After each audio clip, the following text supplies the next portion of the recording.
Come here, Papa. And we are almost live. What's up, everybody? It's Jerezy. We got Danny.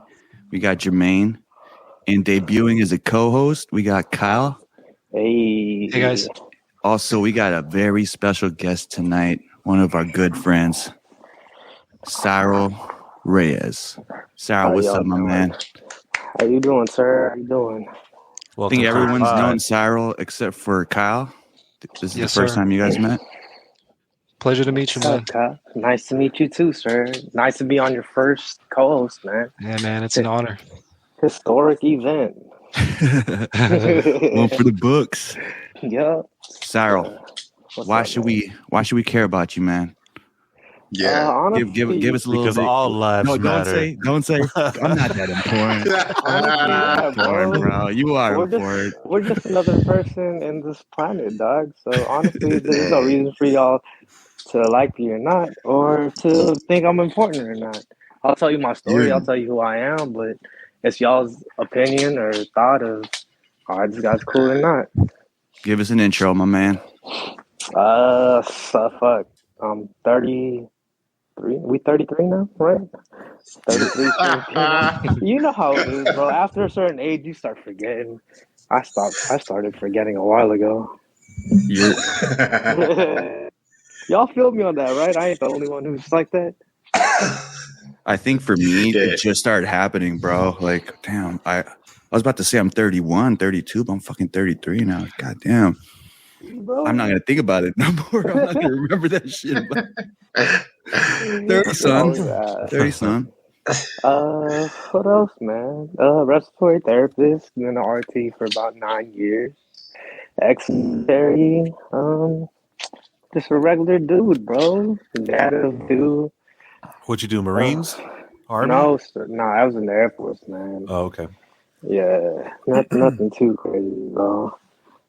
In the Air Force, I was a mechanic for U-2s, helped with A-10s, work on the F-22s for a little bit, but really just an aircraft mechanic, man. Nice. Where were you stationed? Very cool. My main base was it's called Beale Air Force Base. It's like an hour above Sacramento. Oh, okay. But I did not like the area whatsoever. Like, there's nothing to do. Like, the closest thing to do is go to a Walmart, and that's like a 40-minute drive.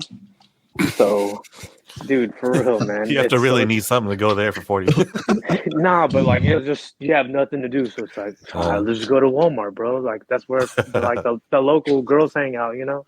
Damn. Yeah. It's sad, bro. So then, how long would you guys spend at the Walmart? Shit, I don't know. 10 minutes, 40 drive, just chill for 10 minutes. 40 minutes. Yeah, but I was at the there, McDonald's. I was there only like for school, you know what I mean? To do the training, but then I got shipped to Korea right after. So, oh wow, yeah. So Korea was cool, being underage and being at another country, and I was really trying to immerse myself in those situations. So a couple friends and we ended up paying out of our own pocket to live off base, really just to immerse ourselves in the life and just like, because it's like when you live in the barracks, you just wake up and you just kind of it's like work, you know? Mm-hmm. But like the military base is like it's an American establishment. So it just feels like you're, you know what I mean? Like at a military base over here, like at Navy Golf and stuff. Right. So kind of feels like a school, right? Yeah. Because it's like you have all like, these are the dorms and this is chow hall. This is where these are at. You know what I mean? There's like bowling alley, stuff like that. But it's just like a base. So we really just try to like immerse ourselves. Like a couple of them were there for they've been there for 3 years, dude. So they love them. I shout out to Zubin Ali. But yeah, so we just staying out there, waking up and just, drinking a combat bottle before work, and then fucking just looking outside your window and just, seeing like plantations, Korean people walking everywhere. It's kind of a trip, to be honest, like being so young and experiencing that. Do you have any how old stories? And just to be clear, South Korea, right? Yeah. I was Of course. I joined the military right after, like, I turned 18. 3 days later, I shipped out. Damn. So I was still 18 when I was in Korea, man. Yeah, I was 18. Mhm. Early 18, man. Yeah, bro. Well, I shipped out probably. Yeah. Danny just fucking flashed at Danny. Like, fuck, Look at bro. your eyes, bro. I don't know what's more pink, the shit on your screen or your Hey, no, eyes. just put the beanie down. Just put the beanie down to cover your eyes, bro. You take a hit or what? Sabato, what you doing, Ese? My name is. That's dope though, because I feel like we haven't really talked about that part of your life, you and I. Yeah. Yeah, it's just parts of my life that I care not to. You know what I mean? I feel like that makes you though, right? Like I feel like that. First of all, did you know you were going to go to the military? Because I know your family's in the military, right? Well, like my grandma was in the military, my grandpa, but they did it for like, you know, my grandma joined the military to get basically our family out of the Philippines. Mm-hmm. So that was the main reason. But no, my brother's in the army, and honestly, like everyone was applying, getting into colleges and stuff, and dude, I was just fucking around and, you know, just playing sports, doing dumb shit. Mm-hmm. And I was like, I don't know what the fuck I'm doing. I didn't even apply to like junior colleges yet. I was just working at downtown Disney. And I was like, man, fuck it. Like, let's just join the military. My brother did that. It kind of worked. Mm-hmm. And, you know, if you know me well, I'm kind of the type of guy who kind of like, you know, shoot first, ask questions later. So, yeah. Yeah. Just jump in, you know, and it kind of it worked out, you know. For sure. What made you go? Your brother was in the army, you said? Yeah, he was on. Was your dad in the military too? Nah. My dad was some other. So like, it was just your stuff. grandma, grandpa, your brother, and then you. Yeah, well, I have like cousins, you know, but like in every other branch. What made you choose Air Force over Army? Honestly, I didn't want to like be a body bag too much. It's like I know the stories that my brother tells me of like his time being in the desert all the time and being deployed. It's like, man, I really wasn't feeling that. So I was trying to do like pararescue and stuff in the Air Force, but that didn't really pan out. Oh yeah. Yeah. Fuck. So, yeah, I feel like in the Air Force, as a person who's not in the military, you don't think like boring. Because I mean, I'm my cousin's in the military. I'm around a lot of people who are in the military, and you know what they call Air Force. I'm not disrespected because I'm not in the military. It's the Air Force, bro. You know, we're like the preppy boys of everything. You know, we got the nice AC dorms and shit. It is right. What it is. But like as a person not in the military, it seems like you'd be doing cool shit, like, you know, like fucking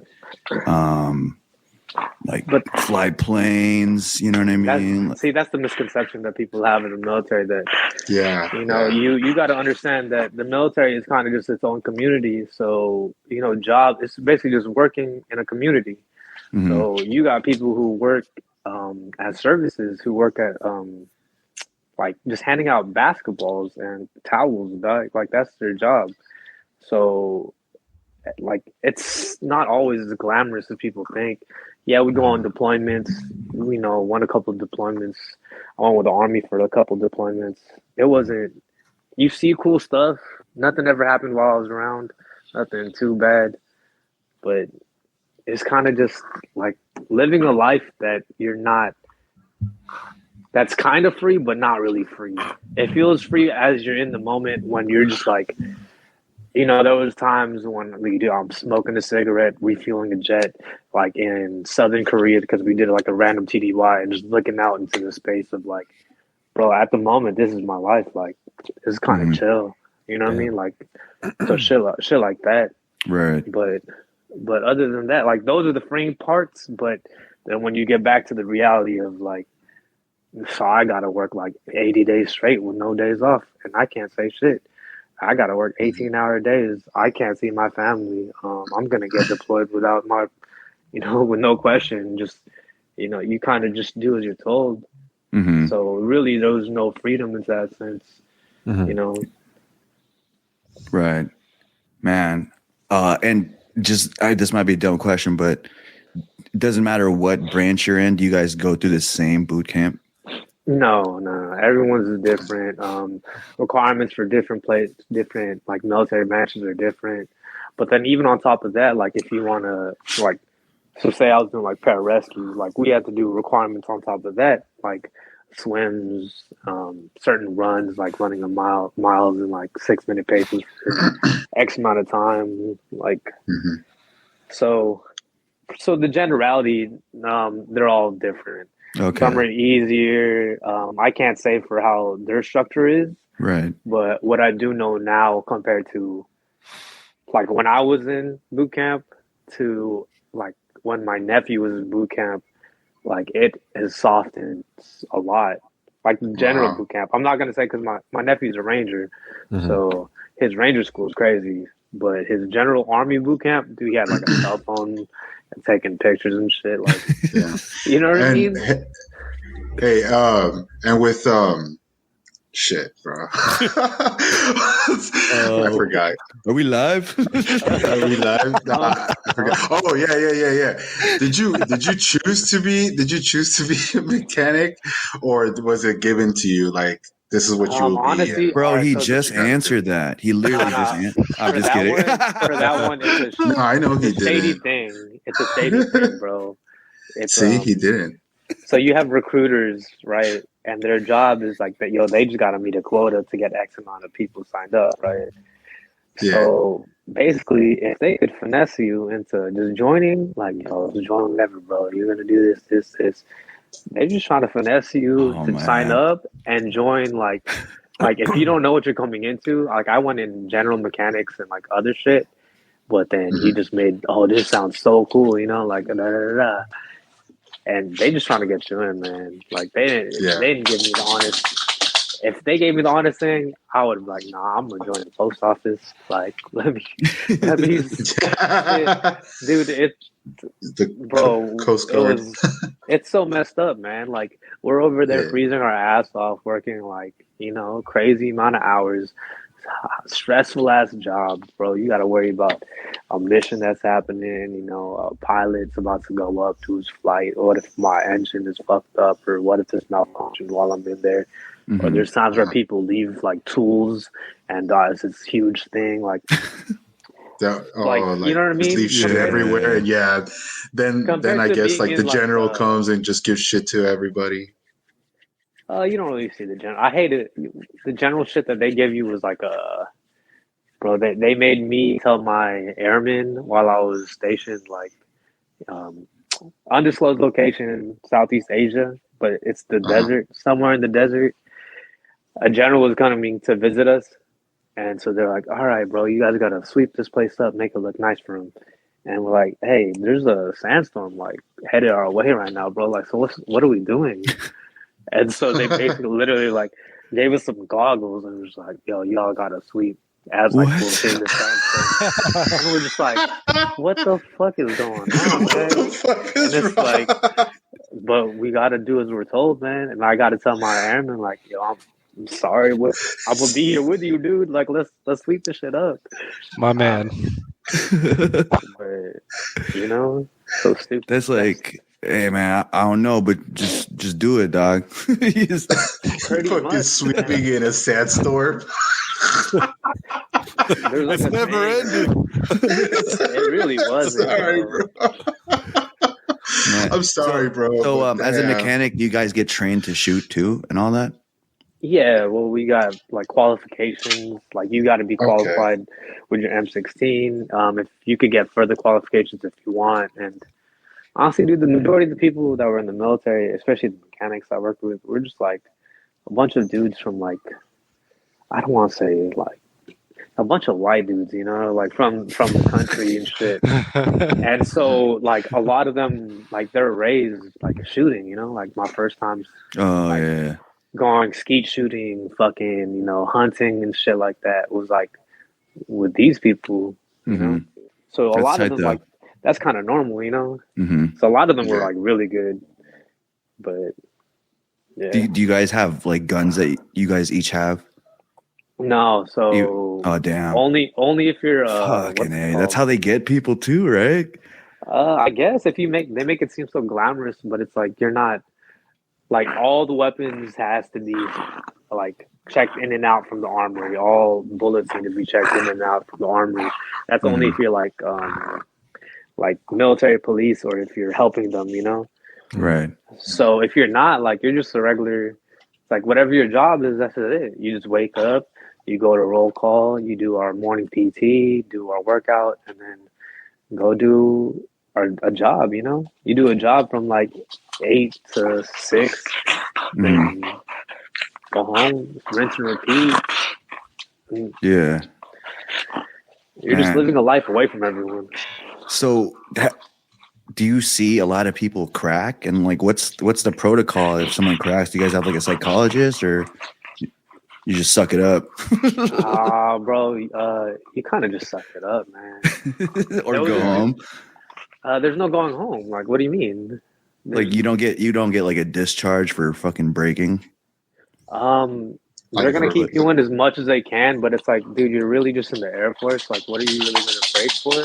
And if you are, like, yeah, I'm pretty sure, like, if you're doing something crazy, like what my nephew does or what some of my homies do, like, I'm pretty sure they have psychologists to talk about. But for the, say, like 90% of the military, right, when we're not deployed, there's nothing to crack about. It's just maybe you get homesick. That's what I see a lot, or that's what I saw a lot. Like, people just get really lonely, man. Like, a lot of military people are very, like, I would say pretty lonely people, man. I've met people who, like, got married in, like, a matter of 4 days, just meeting a girl offline, you know, like, shit like that, because they have no one. Because we're really there with no one. No matter how much people want to act like, oh, yeah, we're here for you, blah, blah, blah. Like, back then there wasn't FaceTime, whatever. But even with all the FaceTime, you're not really there. Like, you could be there for us and stuff, but we're the ones out there. Like, we're the ones there on our own, doing our own shit, especially for a lot of us young kids who came in, like 18, 17. Yeah. Like, you're really just depending on you. Like, you know what I mean? Man, that's crazy to be. It's kind of better though, right? Do you say to go in that young because you just get it out the way, opposed to like getting it. If like that's been your plan from the get go, to wait until like you're 23 to start getting into the military. Well, I think it depends on what you're trying to do. Because there's like, so say if you want to become an officer, you know, you have to be a college graduate. So there's people who do that route. Like, there's some nurses that are doing that route. You know? Or, like, it all really depends, man. It depends what point in life you're at. Also, I believe, like, I have friends who joined late because nothing was really popping off, like 4 or 5 years later, and then they see. I don't want to like say nothing like bad or anything, but it's just like a sense of like when I'd come back from the military, right? Like, so we were just working. We're just a working class, and we have all this. Like, we just came back from a deployment and we have money to blow. So you come back and all your friends are still just in college and kind of broke, you know? And you're, at this point, you kind of have a little bit of money. Yeah. So they kind of see that, you know what I mean? Like, I think I've had this discussion with my brother where he's like, man, I always see you come back and you're like doing blah, blah, blah. Like, oh, you just bought this new thing or you're investing into this. Like, so he always questioned, like, maybe I did the wrong route, you know? Yeah. Do you feel like the overall experience affected your life in a positive way or a negative way moving forward? I would say positive, bro. Like, look at where I live, man. Yeah, absolutely. Like, this is my house. So even with all the bullshit that came in with the military, like, yo, like, you can't, for me, I can't look back at no matter anything that's happened in my life to be like anything is a negative experience because it's brought me to where I am today. Right. So everything's always a positive, I feel like. So with this experience and as a father, is this something you would advise for your son? Like, nah, hey, man. just to the military? Nah, hell no. Hell no. Really? Hell nah, because we have money now, bro. I did it because we had nothing. Like you, okay. So background is like my parents. I came here when I was like 5. Like we lived in a house. How many? Like 4 families in there, bro. Like I lived in a tiny room, smaller than the room I have now with my 4 brothers. Like up until I was like in junior high. So we really had nothing. So I didn't want to burden them more of like, you see how burdened they are, like stressing about money, man. They used to fight about money all the time. Bro, there's people in our culture that don't even like consider the burden to their parents, They're like, man, mom's annoying. She don't cook. It's like, bro, why don't you cook? Yeah, but that's some people. Like, and I can't. I've learned to not like. It's hard for me because I have an older brother who's kind of like that aspect that you're saying. Like you're my older brother, but yet my parents are taking so much care of you, like paying for all your car and shit. Like you know what I mean? So and like you think it's normal kind of thing too. I don't think, honestly, for me, I don't think it's normal. No, but like they act like it's a normal. Oh like, yeah. Mom's supposed to do this. Yeah, but the thing is, the whack part is they think it's normal to treat him for him, but not for me. Like the same, like it's like preferential treatment. It's kind of, you know what I mean? Like, I question like how come y'all ain't making him pay rent yet? Like, he's doing this, he's doing that. I'm like, what do you mean? Like y'all made me pay rent when I was the same shit. Like, I don't get this. And he's older. Yeah, and he's my older brother. Yeah, that's a little. It makes it a little more of a sore. So it's funny because that's kind of like my situation. It's just how it is. I had to do everything, and then like my older siblings got away with so much shit. But then I do one little thing, and then they're all like pissed off at me. I'm like, what the fuck? They got away with it. Is that like a Filipino thing? Because I guess so. Yeah. Come on, man. I feel like the Filipino thing is more on the older brother, the kuya, right? Instead of the younger sibling, bro. That's what I experienced as well. Yeah, like our older siblings. The youngest? I'm the oldest. Oh, so it's split. So you were the favorite. To an extent, but they put a lot of pressure on me too. I fucked up a lot. Yeah. I think it's more on whoever's behind. It don't matter if you're the oldest or the youngest. It's like, just give him time. And whoever tries to throw any shade on that, it's like, hey, you're living better, okay? Yeah, exactly. Don't worry about him. It's okay. Yeah. He's doing his schoolwork. Yeah, I mean that's kind of like what's going because I mean Cyrel knows and Danny, they all worked for my family business at one point, and I would go. I mean, and then my brothers they would just show up whatever, and then my mom would be okay with it. And then when I started doing that, my mom was like, "Where the fuck are you?" I'm like, they did show up for the past 2 weeks. I thought I could just take the day off. They're like, no. I think too, it's one of those things where it's like, you've proven to be reliable. So that's exactly what it is. You're not a kid now. You're like, you're like, well, you're not necessarily on parent level, but and you're then like, I'm doing all the work from home, and then my brother's just chilling. I'm like, yo, why'd they give me your work? Jermaine, okay. You have podcast already. Right? It's like, why? I got shit to do too, man. Jermaine, you have your own clothing line, okay? Oh, no. It sounds more Chinese. I know, bro. Yes. Tagalog accent went on. I tried. But besides the financial and like the other benefits you get as a veteran, the discipline and you kind of callous certain parts that should be calloused, right? As being part of the military. Would you say any of those gifts were things that you would view valuable right now that you have? To be honest, I think each person's experience of the military is their own. So however you make it or however your experience, like, gain certain things from it.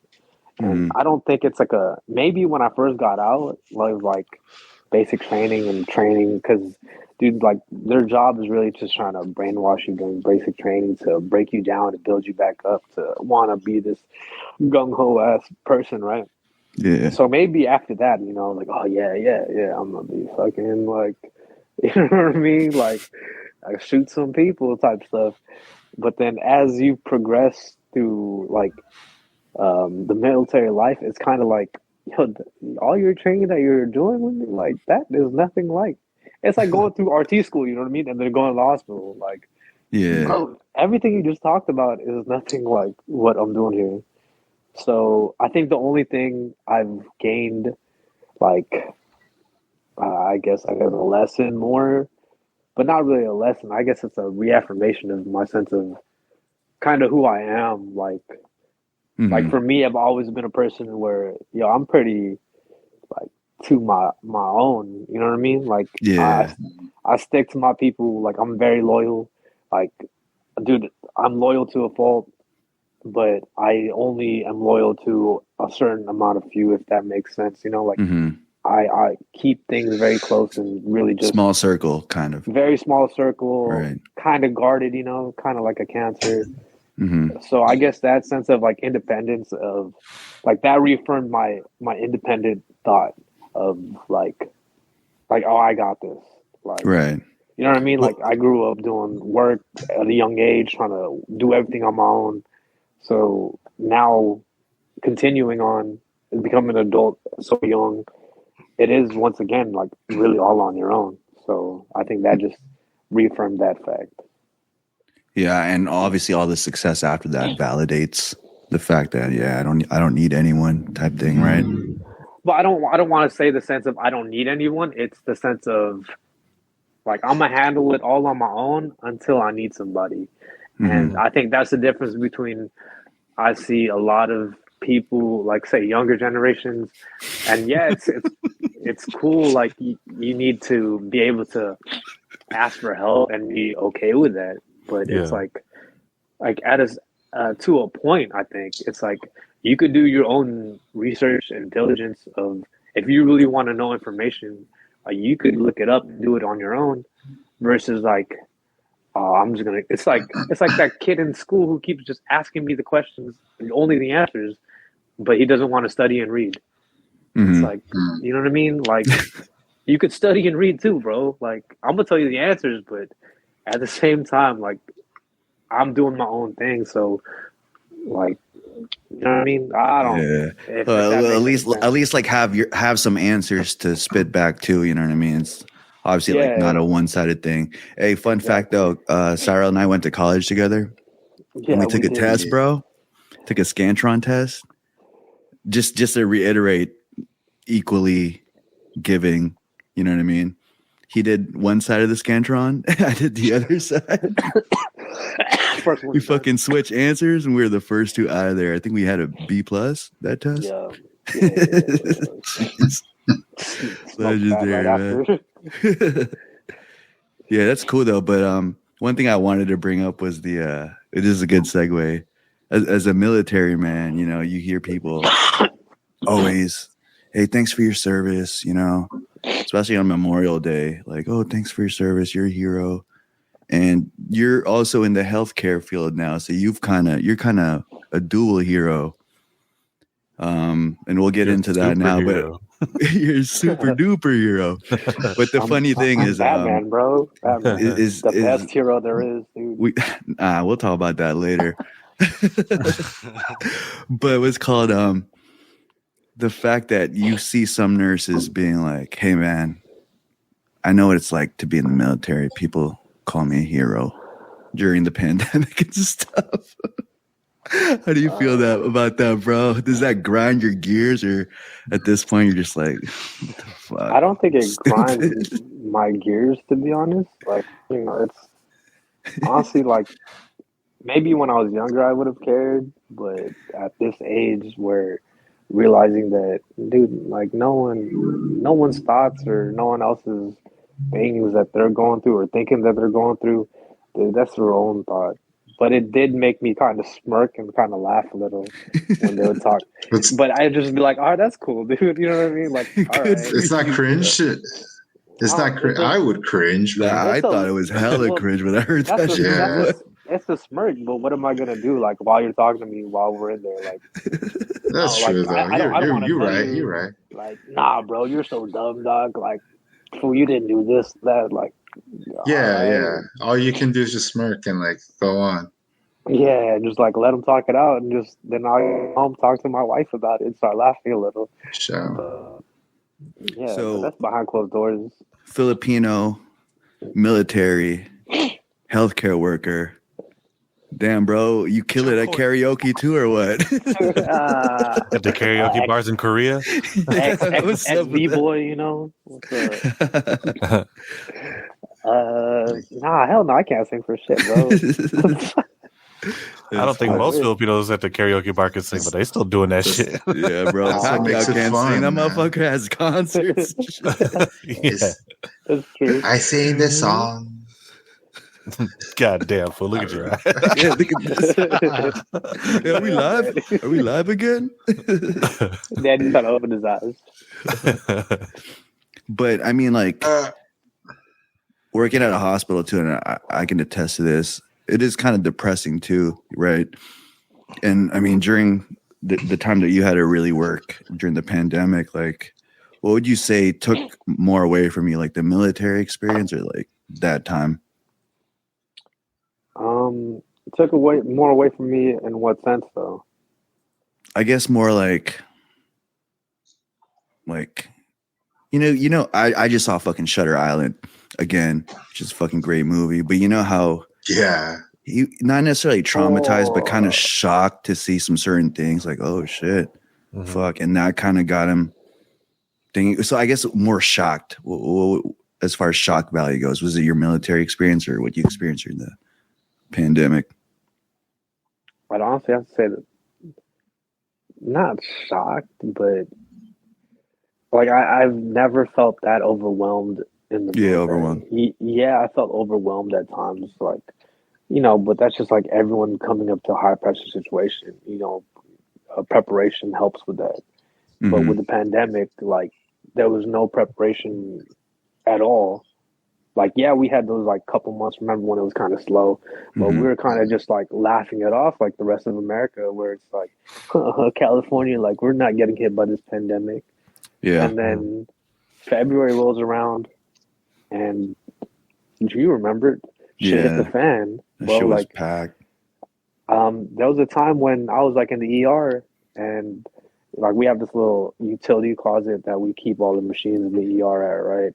But like only the RTs go in there, and I just needed a break, man. Like I was working like 6 days a week at that time. My son was about to be born, so I think I just got overworked, and just with everything that was going on with the pandemic, it was just like I just had to sit down, and I kind of broke down a little bit to the point. Like I remember my coworker, like a friend of mine, he opened the door and saw me. And he just kind of looked, and I looked up, and he was like, "Oh my bad, I was about to sit in here." So we're both of us, and both of us, I feel like are seen as good RTs, and yet both of us are getting broken down to this point where, like, well, we need to, because dude, people don't really realize how bad it was. Like, especially in the ER when there was only two of us, we were housing like, you know, so many vents downstairs. Like, dude, it was filled. And yet at the same time, we're answering traumas coming in left and right. People are like desatting outside, and then they're calling us like, dude, this guy needs breathing treatments. But we're like, oh, what do you want us to do? Like, they're going to just not have to breathe. And I'm sorry, but, you know, my patients who are dying on the vent are kind of taking precedence right now. And it's like everyone who dies, like, all right, dude, someone dies, right? And then it would just fill up the body bag, and then another person would just take his place. Bro, it was like, have you ever been to like a busy restaurant and they had to turn the tables around real quick? Yeah, dude. It was like that, man. They just process it like, put him in here. Yeah. Make room. Seriously, like they wouldn't even change the sheets or anything. They would just put the next person on there. What kind of restaurants do you eat at, dog? I'm just saying, bro. It's an emergency. Oh man. Hey, but Cyrel, for the people that don't, there's a lot of people that don't know what RT is, respiratory therapist. Just kind of give a brief description of what we are, because a lot of people, bro, like low key unsung hero of the pandemic. Well, I feel like the pandemic really shed a brighter light on us, to be honest, right? Because at a point, like we were kind of losing us, we almost lost our importance in the hospital. Where We're kind hospitals of were getting just like, phased out, right? yeah, they're getting rid of our department. But so RT is the respiratory therapist, and we're the ones who really just handle your cardiovascular system and your lungs. So we're the ones who do the ventilator support and assist in the intubations, and at times we intubate ourselves. And an intubation is basically when we stick that breathing tube down your throat, and then we connect you to the machine to breathe for you, so your lungs don't have to do as much work, and we can try to heal what else is ailing your body. You know what I mean? So yeah, Almost go on like rest mode, yeah, so we could figure out what's going on. yeah, exactly. Yeah, so that ranges from like asthma treatments, just like nebulizer treatments, to fucking car accident. We got to put a tube in this guy's lungs and see what's up. Maybe do surgery or whatever the fuck is wrong with him, type shit. Cardiac massages and stuff. That's a crazy thing to see. Cardiac massage. What is that? It's like last resort. You know, we can't get a heart rate and stuff like that. We can't get the heartbeat, so they basically just open up your chest, and they basically, you know what I mean? Oh wow! Yeah. So like, if someone gets shot in the heart, obviously you can't do CPR because you'll spew blood, right? Mm-hmm. So what they have to do is they have to cut expose your heart pretty much and massage the heart instead of do the CPR, which you're supposed to. Can I ask what is the success rate of cardiac saving massage. someone by doing that via cardiac massage? Yeah, pretty low, man. It's like last resort. Let me look it up. I mean, I don't know what to be honest, but I've only seen one, and they didn't make it. I think Danny's higher than the success rate of a cardiac massage. Oh, yeah. Ooh, that was a good one. Oh, man. So let's look at this. The use of open cardiac massage became common after the 1920s and the preferred method for cardiovascular collapse in the first half of the 20th century. After the report of 99 cases with a reported overall survival of 25%. Damn. That's not too but yeah, bad, I mean, if you're doing cardiac massage, something fucking crazy happened. You know, you got something crazy. I'm sure. You're like, it's really last chance. You know, like it's one of the, and it's a rarity to see. Yeah. Yeah. After how long we've been on 2014 or so. Yeah. And I've only seen it once. You know, so it's a rarity. What about you, Jarizi? You seen that? Yeah, I saw it. I mean, I can't even say anything, but it's crazy. Like seeing the heart. Yeah. Seeing like we've seen some crazy shit, bro. Seen brains. Yeah. It's like an alien movie, you know, when the chest is open and shit. Like, oh god. Dude, the weird thing about that is like, even though you're new, fucking poker face, bro. Like, that's why what Cyrel said about, he had to go find a room to break down. Like sometimes you just got to go to the restroom. She's like, what the fuck? I just saw a heart. You know what I mean? Wash your face or do whatever you got to do. Go back out and be like, hey, you guys good? Act like everything's cool. Man. You want to pick up a shift tonight? Nope. Yeah.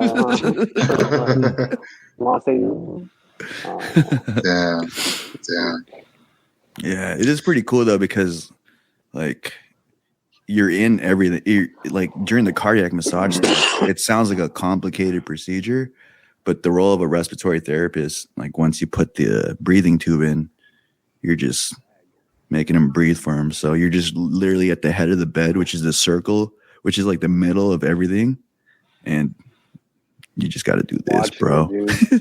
So you get first row seats to everything, bro. It's crazy. Honestly, when I saw it, I think you know that boxing, the referee who was like shook when he was watching them two guys fight, and he was just like so amazed. I feel like that's how I was during it, because I was just like trying to bag and just looking like, oh damn, it's crazy, man. Not gonna lie, one time, my first few times in the trauma room, I'd be bagging. And then I'd be looking at what the fuck's going on, bro. And then the bag would disconnect from the tube, and they'd be like, "Hey, I'm so shit." That definitely happens, man. Too many bong rips, bro. Hey man, I mean, like, I never seen this shit before, bro. You know what I mean? Yeah, because you're really trying to watch. You're like, dude. Yeah. And then You didn't watch enough House, Jerezy. Yeah, I don't watch that shit. I like Bro, to do everyone- the real thing, bro. You didn't watch enough loses. General Hospital. Yeah, but fuck, man. Kind of hard though, right? Working there. Would you have gone this route had you known? Well, obviously, yeah, right. You're kind of one to not regret anything that happened in the past and more be thankful for it. So Honestly, but I do wish I would have done nursing instead because the money is so much better. yeah, You know? But you might as it's well cool. practice karaoke too, dog. If you do Yeah. nursing, That's cool with me, man. full fledged. It's so Hey. much, like people don't realize how good money nurses make, and if nurses Yeah. trying to think that they don't, it's like then you guys really don't. I don't know. I don't know what to say, but if I could do it with my less of salary, man, how can't y'all? You know what I mean? That's my thought. Let's talk about nurses real quick because the fact that nurses do make a lot of money, I feel like now the landscape for nurses have changed. They're more like alpha females where they're, you know, they might play you, you know, they might be talking to 8-10 different guys. And I feel like back then, like nurses were viewed more as like they take care of you, you know, they're good wife material.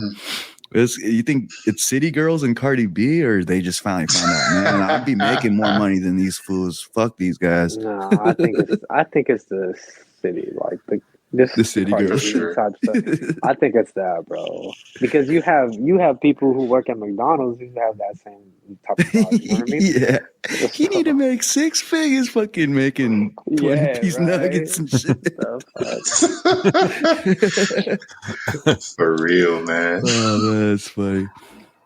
Hey, but one of the talking points I wanted to bring up here, I'm excited to bring up, is being Filipino.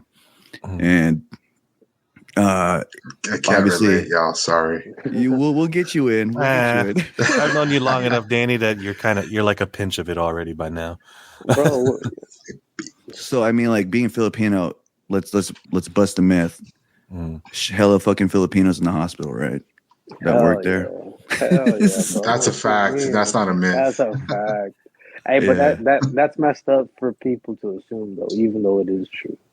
It's Bro, I got pissed, dog. I was on TikTok and I think they were going there. I think some Filipino was getting made fun of on a TikTok, but all the comments were like, "Oh, he's probably a nurse."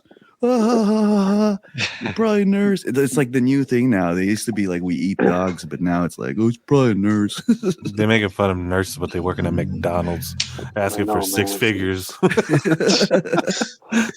six bro. pieces. Nurses Fucking make gave you- really good gave you money, man. Yeah. So who gives a fuck what y'all say? Like, to be honest, Yeah. Kyle, man, you got to find a good Christian nurse, I feel like. Christian. That's the only thing. Just gotta be Islam, bro. Gotta be around. Yeah. I gotta. No more pork adobo for you then. Hell no, bro. I want the chicken, the manok, bro. There you go. Yeah. All right. One of the topics I want to bring up is being Filipino and you guys being fathers. And this is something me and Mandy have talked about. So, That sounds circumcision. Let's fucking talk about it. Filipino. Danny, you in this or what? Hey, as You know a what, kid, guys? As a father, do you have them get circumcised as a newborn, or do you wait and go the Filipino 300 style? What do you guys think? Bro, I'm not gonna lie. I did it to my kids already, man. Right off Oh, the you bat, did? bro. Yeah, when mine. You too, Kyle? Right off the bat? Get that shit over with, bro. You don't want that cheese all up in that, bro. You know, especially when he loses his virginity, finds a nice like That dick snow cheese. bunny. Yeah, bro. That kupal, bro. You know Some what I'm girls saying? like that. Though. Some girls like that. Hey, that's what's gonna make this topic interesting, y'all. Because I ain't. Yeah, because you got a beanie on. Metaphor. Danny like is that. support. Hey, and y'all talking? Then y'all must have not heard about cleaning your own dick. Then fuck, I clean that shit daily, bro. Well, I hope Talking so. about cheese. Fuck, bro. Yo, That's the thing. That's the cleaning your dick, dog. Come on. I would just stop talking. You do that shit. That's just the argument. Like, oh, it's like, dude, nah, bro. Then I don't know. You must not clean your own dick then. I'm all because my teeth every day. And the other thing too, I'll say, y'all were talking because I know the Filipino thing. I know about that. I would not, and not like that. That's their choice, man. You know, because it's naturally it's part of the body. So why are you taking something that comes with the body off? You know, so there's that. Hey, why do you take tonsils out? Hey, why does your teeth fall off as a kid?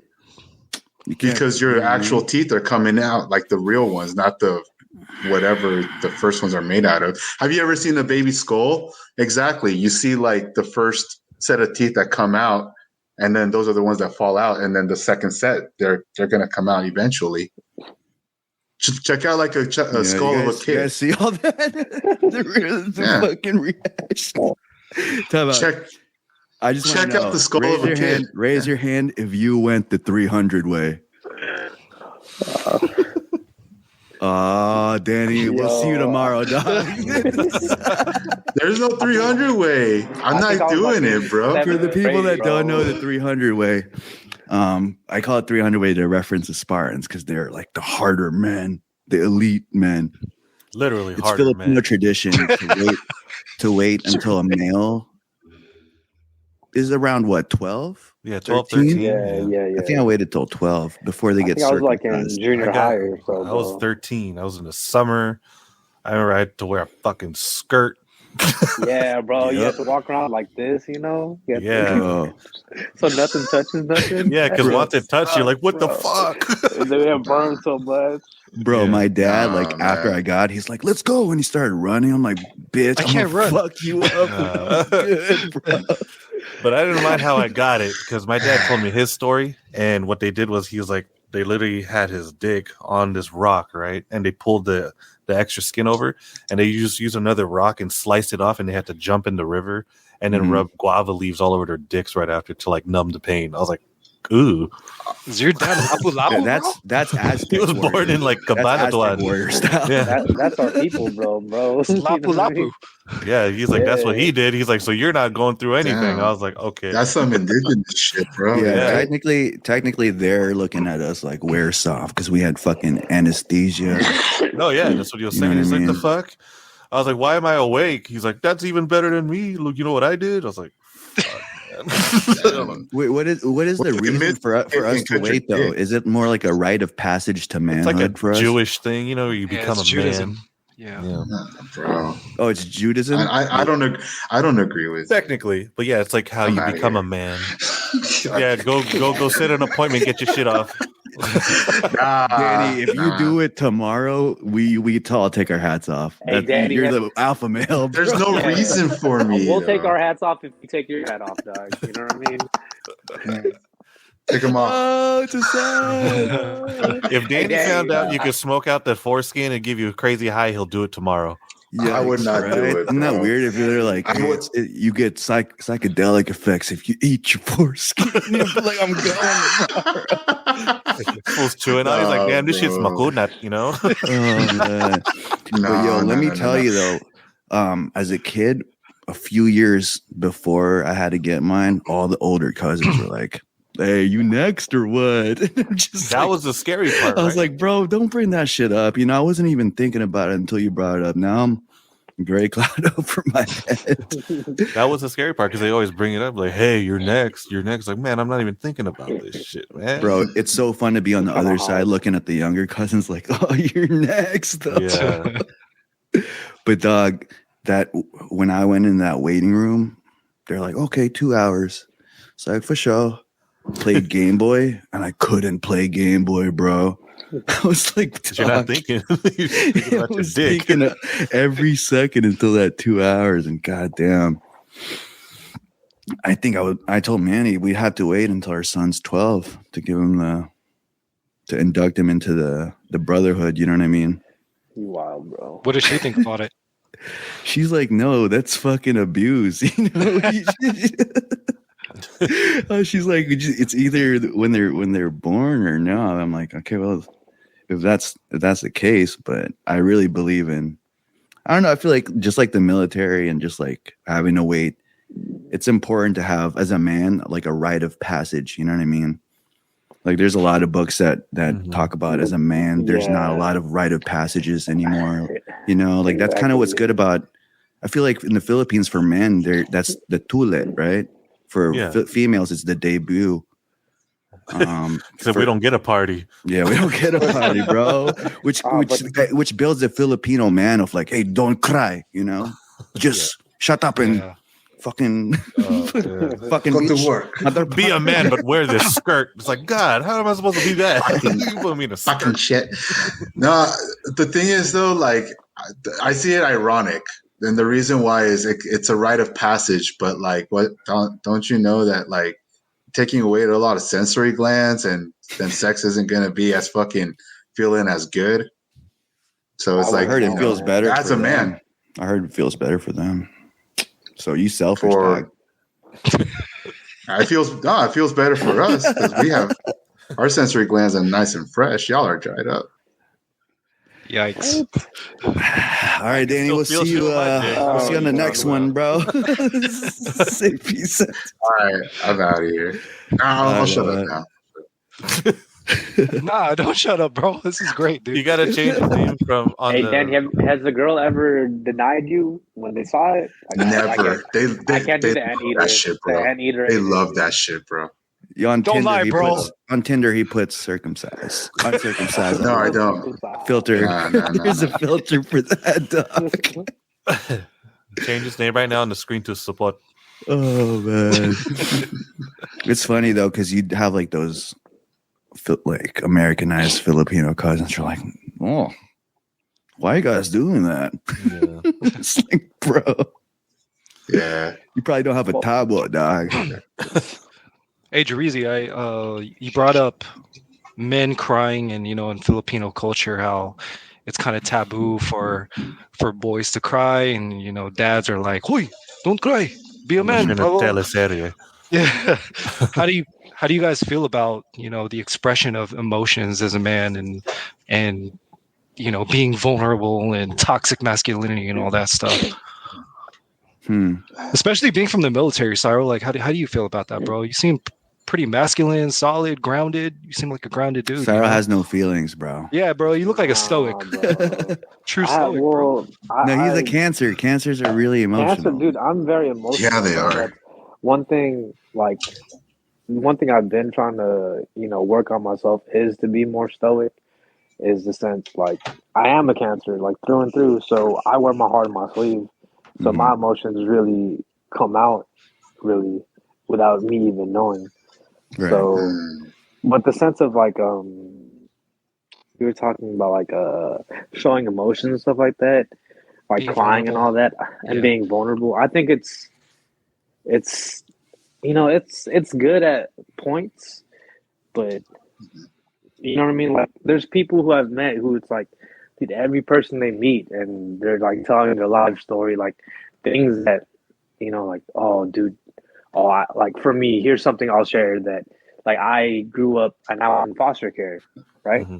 So that's something that's very like, dude, that I rarely share that with people, but there's people out there who are quick to just automatically jump and be like, oh, this is me and this is like da-da-da. And I'm like, yo, that's just not me. Like sharing these more. They identify themselves as that kind of. No, I just think it's more of the sense of like being so vulnerable to every single person you meet. Okay.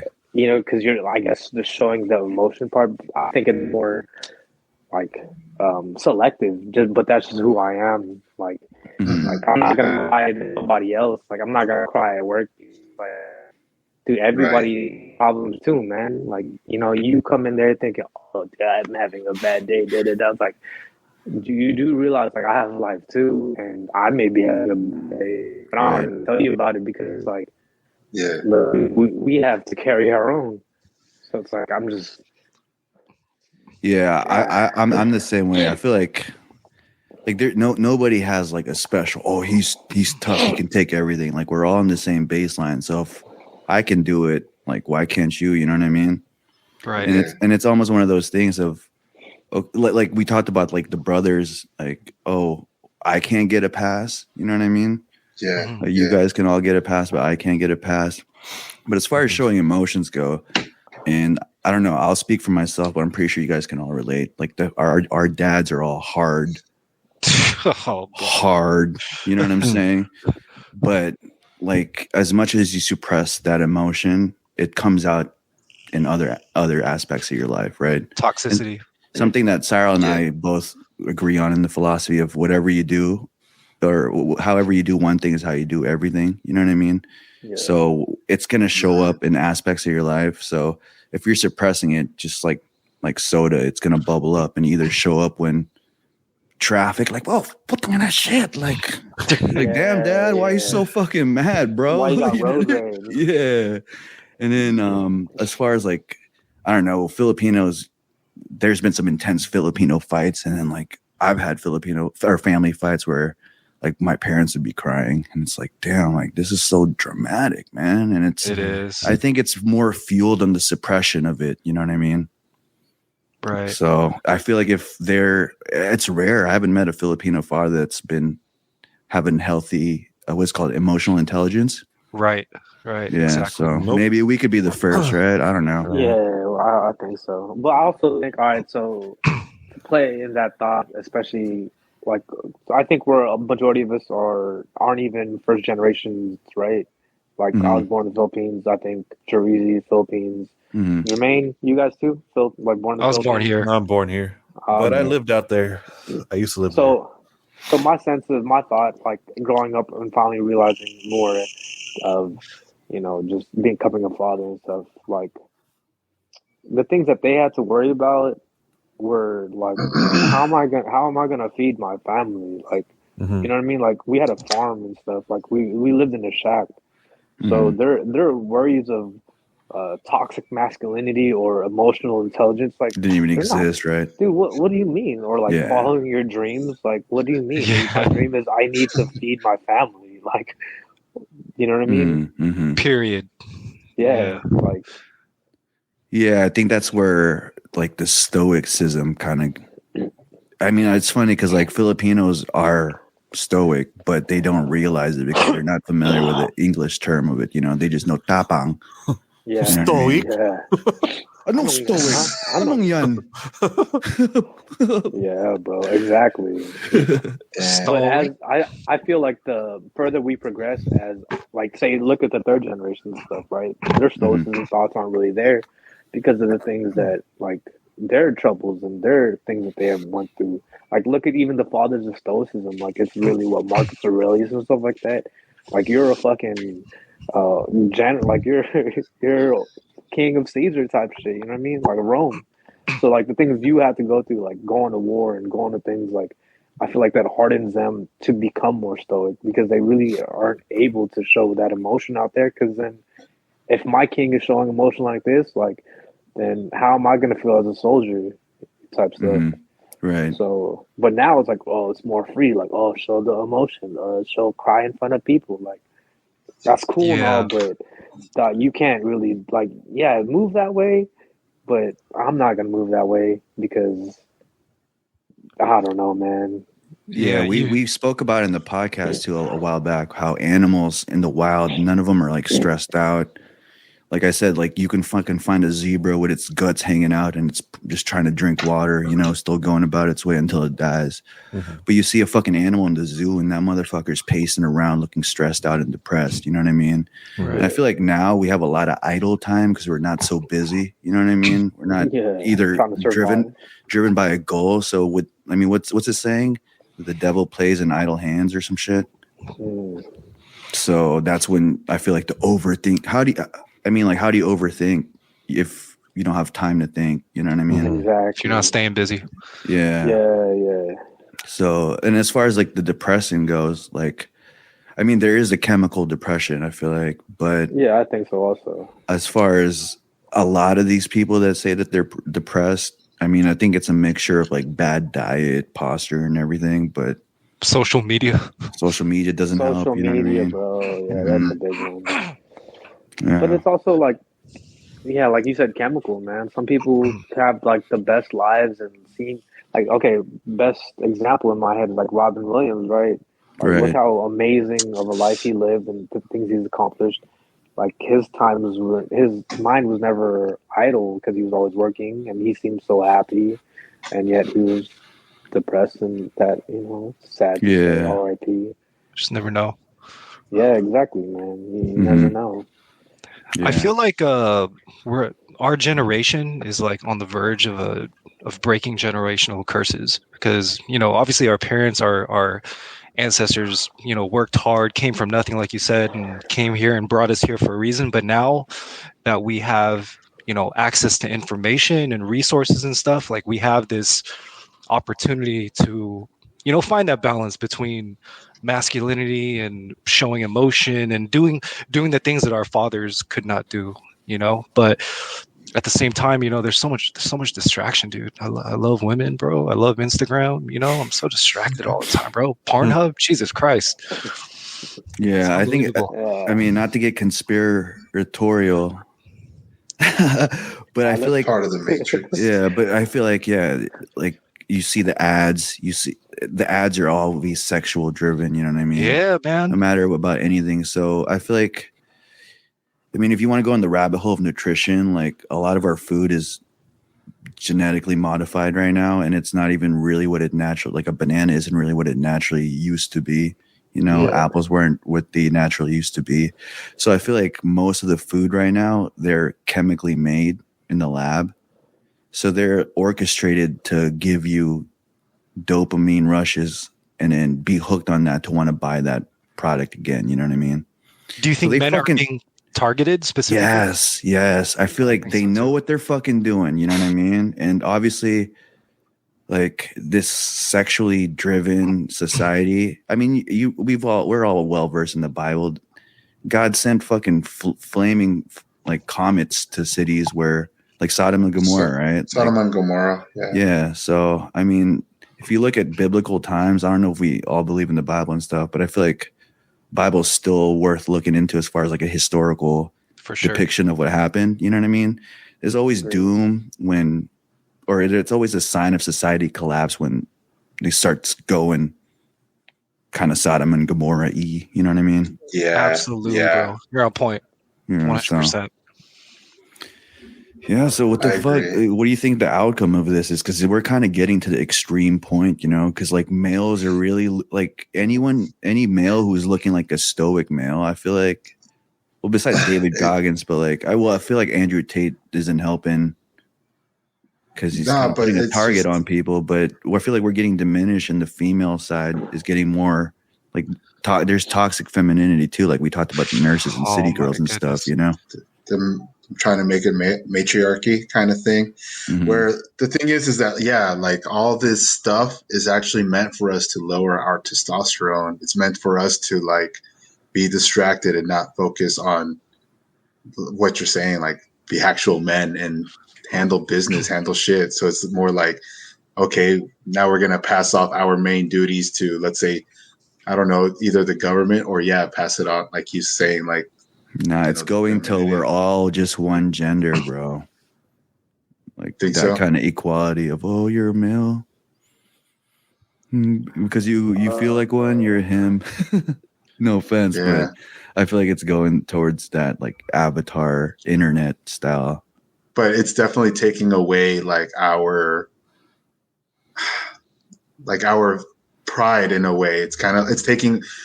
They're ripping us apart and just like, okay, you're right. Now it's like we're equal. We're just all one. Yeah, they're castrating us. Yeah, metaphorically. But as far as like the being emotional stuff too, I feel like I try to sift into that. You know what I mean? But I also try to stay hard too. You know what I mean? Because you have to be, bro. Yeah, if you stay too emotional and stuff, then you might as well go to the other side. I think too much emotion isn't really good. Like most people I know who are very emotional, like tend to care about like more things that they should. You know what I mean? And I feel like what's that saying? It's like it's exhausting caring about so many things that don't matter. Mm-hmm. You know, it's like or that won't even happen, right? Yeah. So it's like what the fear of the task is worse than the task itself, right? Mm-hmm. So it's just I don't know. There was something you said I was trying to jump off of, but I totally forgot what you. Yeah, I don't know. I feel like, and I don't know. Like I'm driven by Kobe, you know what I mean? So as far as staying hard, dude, like I try to like up the ante. Like, bro, I very inspired by Floyd Mayweather, very inspired by Kobe, very inspired by like the elite athletes that went the next level because of like a maniacal drive. You know what I mean? Yeah. So I remember coming home being fucked up from like partying and shit and seeing people out running in the streets at like 3:30, 4:30. And I used to think to myself, damn, those are the fucking badasses that are free from the matrix that, nah, I got to do this while people are sleeping. Yeah, they're putting in work. So that, I mean, before we started working night shift, I started doing that. Like I'm going to start running at 2 or 3, you know, I'm going to try to outdo them. You know what I mean? Yeah. So like, I feel like, for me, that everything's kind of like scales, you know. I'm Libra. I don't really believe much in that, but it's weird how some of those really do align, like your character traits and what your sign is. But just how crazy I am, maniacally driven as far as like working hard, also comes the emotion too, where, you know, sometimes you put that much energy output, you're obviously going to crash. You know what I mean? So I feel like it's just a balance of when you know you're trying to go hard, then go hard. And if you know you need to, you know, I'm just going to chill, watch like movies, be softy, then do that. But I think the consciousness of being like, all right, I've been doing this for too long, I need to go back at it. I feel like that's where it becomes less toxic and more kind of a homeostasis type of shit. You know what I mean? Balances out. Yeah. But I don't know. We're all Filipinos, though. We all, our baseline is to be tough. So I feel like, right, all our dads were like that. Mm-hmm. I think in that aspect that you're saying, like when you're seeing people at 2 a.m. running, right, and you're over there partying. There was this thing I was reading, like he's like not a motivational speaker, but basically kind of like a psychologist. He talks to a lot of sport athletes of like how their mindset is and kind of help them, like, you know, you have sports psychologists to help fix your mindset, really. So one of the mindsets, like one of the big things that he was talking about was you could go to a room full of like, say, 1,000 people because they're speaking, and then you ask like everyone stand up if you really care about what you're doing, right? So everyone stands up, and then everyone sits down, and then you ask them again. So who here is obsessed about what they're doing? And then everyone stands up again, and he asks the question like, so what is it? Do you care about this thing, or are you obsessed? Like the difference between caring about it is just, I'm just gonna do it here and there, and then the obsessive people are your Tiger Woods, your Kobe Bryants, your stuff like that, where like 2 a.m. I'm running. Like, why you out there doing that? Like, I'm gonna do my thing. Or Kobe Bryant and the Dream Team when they went out to party and stuff like that, and then they walk in and Kobe's like, I'm about to start my workout 3 a.m. Like, that's the difference I feel of, like, you know, like these guys are obsessed. Like they're truly obsessed about what they're doing. Not just I'm in this. Like I care about this. But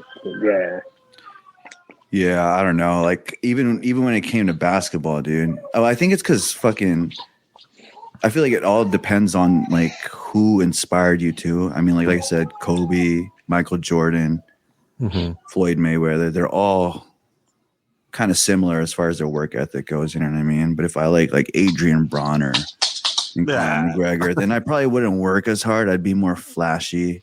You know what I'm saying? So I feel like it is your heroes too that kind of drive you. But I wanted to ask Danny, like, you're not Filipino, like as far as like the masculine side of like your Guatemala culture, how was that? Apocalyptic. Yeah, no, my dad would put me on check about that kind of stuff. Taking mainly the things that he taught me was taking care of my own, like my own home, taking care of my family, providing, not, taking care of your own shit at home. And that means taking care of your car, your own plumbing, everything. So I'm like the handyman, and not just that, just to be the man of the house, in other words. And also to be that rock per se, for the family. Right. Because and even my old man, I mean, you guys have seen him. I'm bigger than him. I'm taller than him. But when we were going through some tough times, it was all of us that would still look at him and like, what do we do? Kind of thing. So I mean, I guess there's a lot of similarities there between the Filipino culture and Hispanic Latino culture. Because my dad's Mexican, my mom's Guatemalan. But the difference is your dad's actually, I've met him, I've known him for so long. He's actually he's very cool. Like, he's very chill. He's soft spoken, but then I've seen those times where he's giving Danny shit. I'm like, uh-oh. So bro, he walked into the garage one time and I was hitting the bong and I was like, no, we were in my room. Oh shit. We were in my room, bro. He walked in and you're like mid rip of a bong. He laser beamed right through me. I was like, his silence that's the thing with him. He's soft spoken, but it's his silence that kind of gets you too. That's when he'll lock eyes with you. And bro, it reminds me of that one time, Cyrel, you remember when we went to the homies' pad to smoke a blunt? Yo, we went to Bleezy's pad to smoke a blunt one time, bro. Hot box the fuck out of that thing. Like, what, 2 blunts going at the same time, right? At Oak's house? In his little room? In his room, because we just finished a test, so we wanted to go smoke before we got the grades. So we smoked 2 blunts in his room. Oh, what's up, Cyrel? Around what, like 5:30 p.m. His dad, obviously it was hot box. He put the fucking towel underneath to cover it up, right? And after that, it was obvious that something was up. Cyrel, Ruben, and I were like, is everything cool, bro? But after that, he was like, hey, let's go downstairs and eat. I'm like, for sure, let's go. So we go downstairs and eat, and his dad comes around to us and goes, I'm up for my son woke up. Handle. And he goes to us and goes, as far as being soft spoken and still be, a man, his dad was like, hey, next time, don't you ever come back here, okay? And I was like, okay. I would say, bro. Damn. Did you ever go back? Yeah, I came back, bro. Yeah, I came back. Like, next time. The crazy part is he fucking means that shit. Come back? Yeah, he did. I felt it. There was just a language barrier, but I felt the Filipino spirit. The warrior. It was Danny's mom that I trip out on whenever we smoke. I'm like, fuck, is your mom home? Because she'd come out and then she would just lecture Danny, and I'm just awkwardly sitting there high as fuck. I'm like, don't ask me anything, please. Bro, the funniest time, I had people over at my place, and then we were smoking, right? And then it happened to be David's turn. David was hitting it, milked it, ripped it, and then my dad walks in. So David looks at my dad looks at David, and everybody looks at what's gonna happen. And I go, David, I told you not to smoke here, bro. No, the scapegoat.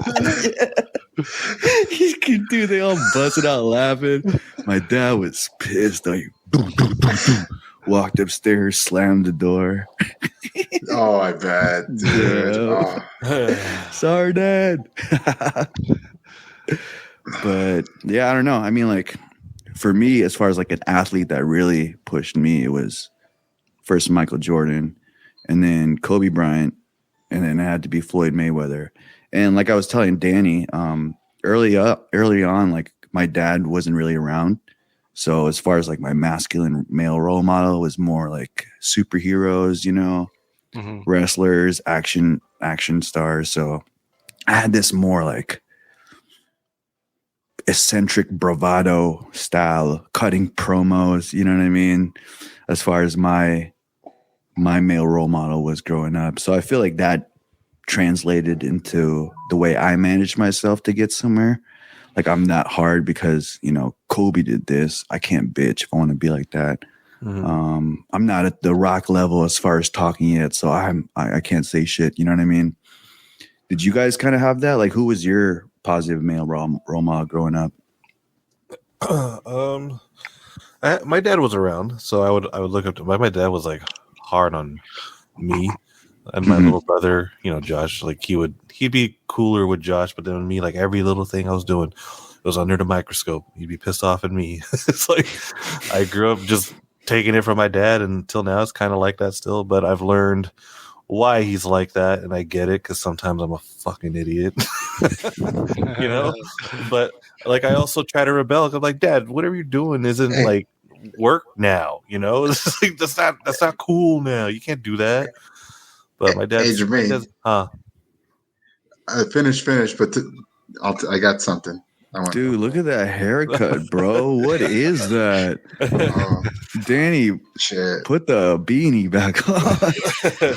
No, I guess like just to kind of relate to Jarrell too. It's like I watched a lot of like cartoons, and when I come home from school, and I would always watch like the Power Rangers, and I would look up to them. Or like Batman animated series, my favorite show. You can see the bear bricks behind me. I would look up to Batman, or like weirdly enough, Alfred. I'd look up at Alfred like, oh, he's a cool guy. Like that's like I always view him as like Bruce Wayne's dad. So I always, or like some people's Uncle Phil. Hell yeah, Fresh Prince for a lot of people. Yeah. So, but I mean, my dad was very much in my life, and he was pretty hard on me. But I also appreciate it because that's kind of like teaching me to like straighten up. He didn't let me slide on a lot of things like he lets my brothers do, but whatever. No. I was gonna say, Jermaine, I remember you telling me the story of when your dad called you up to the room. He's like, Jermaine, come here. Oh yeah. You're like, what's up? What happened? Finish the story. Oh, the report card. Oh no! No, not the report card, but then for the remote, bro. He just wanted you to grab the remote for. Yeah, so my dad, I'm downstairs.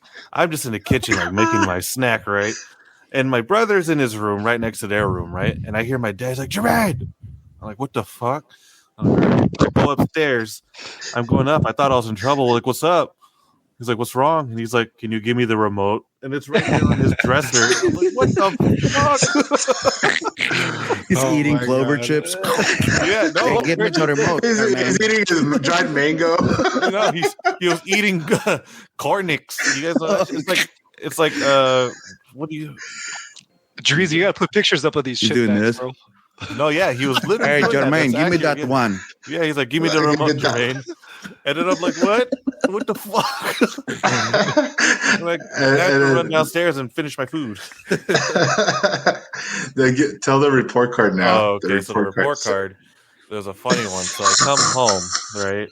And I was around my dad a lot, so I would talk like him sometimes and just pronounce it like it. So my teacher would call us into a parent teacher conference, right? And she's like, hey, Jermaine is not, he does pretty well in class, but he just has like some pronunciation problems, right? You impersonated him? He's like, no, I didn't. And she was like, oh, he pronounces friends as prens. And I was like, yeah. And then my mom was just like, okay, we'll fix that. And I remember my dad was quiet the whole time. He was just listening, right? We get in the car and he's like, why do you pronounce friends as friends? I was like, you see? Yeah, thanks, Dad. And then my mom looked at him and she's like, oh, I see where it came from. Man, I get a crack every time I hear that story, man. I don't care what. Friends as friends. Like, friends as friends. Yeah. Why are you always watching that Friends on the TV? Yeah, so I mean, every now and then we bring that up when we're like at a family get together and everyone laughs about it. And my dad's like, what's wrong with that? Bro, Jermaine, I mean, just to get off topic real quick, Danny and I were talking about that one party, the Halloween party you had, remember? Oh, yeah. Bro, how epic was that party? That's pretty epic, right? It was pretty fun. I'm not gonna lie, Kelly had the pull. She had the people come in, and I was like, all right, this is cool. Yeah. You know, it was tight. But then there was some that random jungle juice. Yeah, the jungle juice. I got fucked up off of that. She just put everything in that thing. That's why I was like, what the fuck? That shit was bomb, bro. Yeah, that was fun. But yeah, dude, that shit was popping. There was people everywhere, and my parents did your mom get pissed? No, not really. She was just saying, like, you know, just make sure you clean up the balcony after, and like, you know, my sister, my brothers, they all actually helped clean the balcony with me. So I was like, all right, cool. Yeah. What about the after effects? Because I know there was people pissing like around the garage areas and shit. Oh yeah, that's where my mom was getting mad, but then Mike was kind of like going out there telling them to get the fuck out, like if they're gonna piss like that. Mm-hmm. But I didn't see that because I was busy upstairs with everyone just getting fucked up. But yeah, that was one thing my mom was just mad about. Like people were just like pissing all over the place. For sure. But it was fun, and then my mom, you know Paola, right? Remember Paola? Yeah. My mom was just mad because I guess she was super drunk, and like she was trying to go into the house, and my mom was like, "Hey, Jermaine, there's some Samoan person over here." And I was like, "Samoan? We don't got no Samoan people here." I come downstairs, it's Paola's drunk ass trying to go inside my house. I was like, "What the fuck, Paola? Is she Samoan?" No, she's Mexican. She's Mexican. Oh. Your mom's looking through the curtains with the phone. Hey, Jermaine. Yeah, there's a Samoan girl here. It was a Halloween party. It was funny. My brother-in-law was dressed up in his gi. Oh yeah, I remember. Shit. I almost dropped my bong from your balcony too. Dude, that shit was funny. And then your date was like thrown up in my bathroom, remember? Yeah, I was telling Jarrell about that earlier. Dude, Jarrell, you know what the funny part was? All right, so I'm trying to help Danny. Me and Kelly at the time, we were trying to help. Oh, yeah. All right. Danny, what's going on? He was like, dude, she's fucked up. She's throwing up. I was like, oh, shit. And so he's like, give me toilet paper. So I give him a toilet paper, right? And I'm like, all right, here, take care of her. I come back in, and this guy's using the roll. He didn't even like unroll it, right? He took the roll and was just going to get on his face. I was like, you wasted toilet paper, bro. What the fuck are you doing? Oh my god, Danny. Danny just like swiped the whole roll across. I forgot about that. I forgot about that. Were you just caught up in the moment, or what? Are you? I was drunk. I was drunk too. I mean, I was smacked. We were just. But she got fucked up, bro. Yeah, I remember that. I think her parents got mad at you for that shit too, right? I told Jarrell that. Yeah, when I dropped her off. Yeah. I remember you telling me, dude, her parents are mad at me. It's like, oh shit. Her mom, because her mom liked me, bro. I got to meet the parents before we actually well, I was working on it, you know. Yeah. But how many times did you let that girl down? Like, remember, Jarrell was there. We took a trip. I told you. Jarrell was there. We took a. I don't remember fucking anything. All I know is I was wearing a gorilla costume. We convoyed over there. Even Balin drove. Balin, out of all the people, he drove us there too. Mm-hmm. And then we went to DTF after because, you know, it was dead and she was already fucked up. And everyone there, as soon as we got there, like, Danny, she's been waiting to see you. I was like, ooh, Danny, she's been waiting to see you.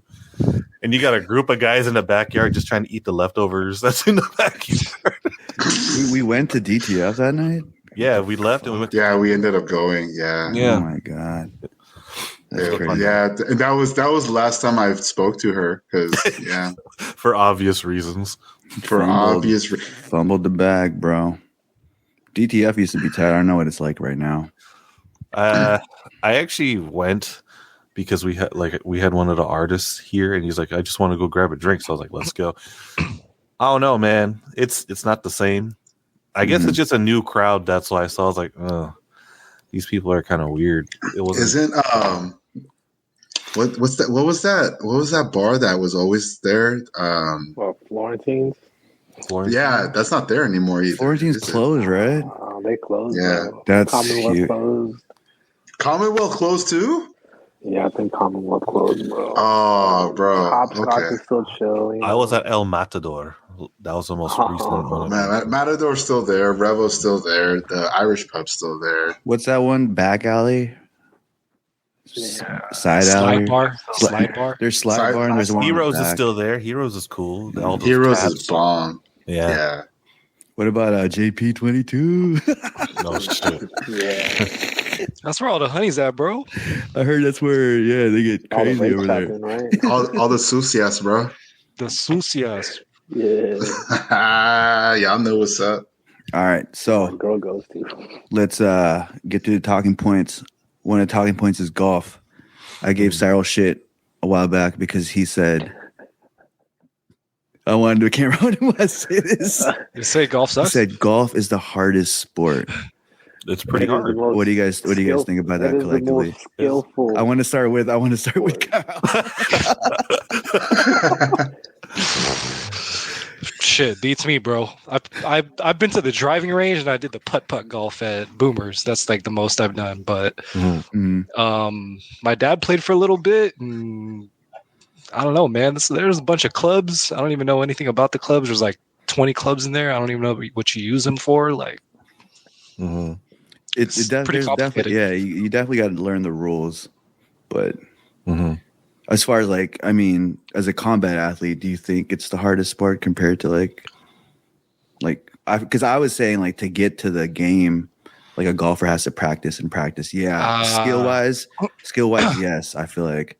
But as a fighter, you get fucked up. You gotta cut weight just to make it there. You know what I mean?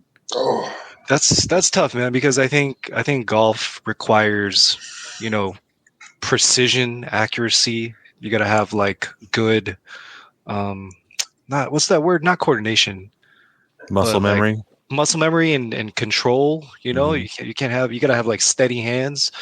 It's also a mind game too. Yeah. So is fighting though, right? Yeah.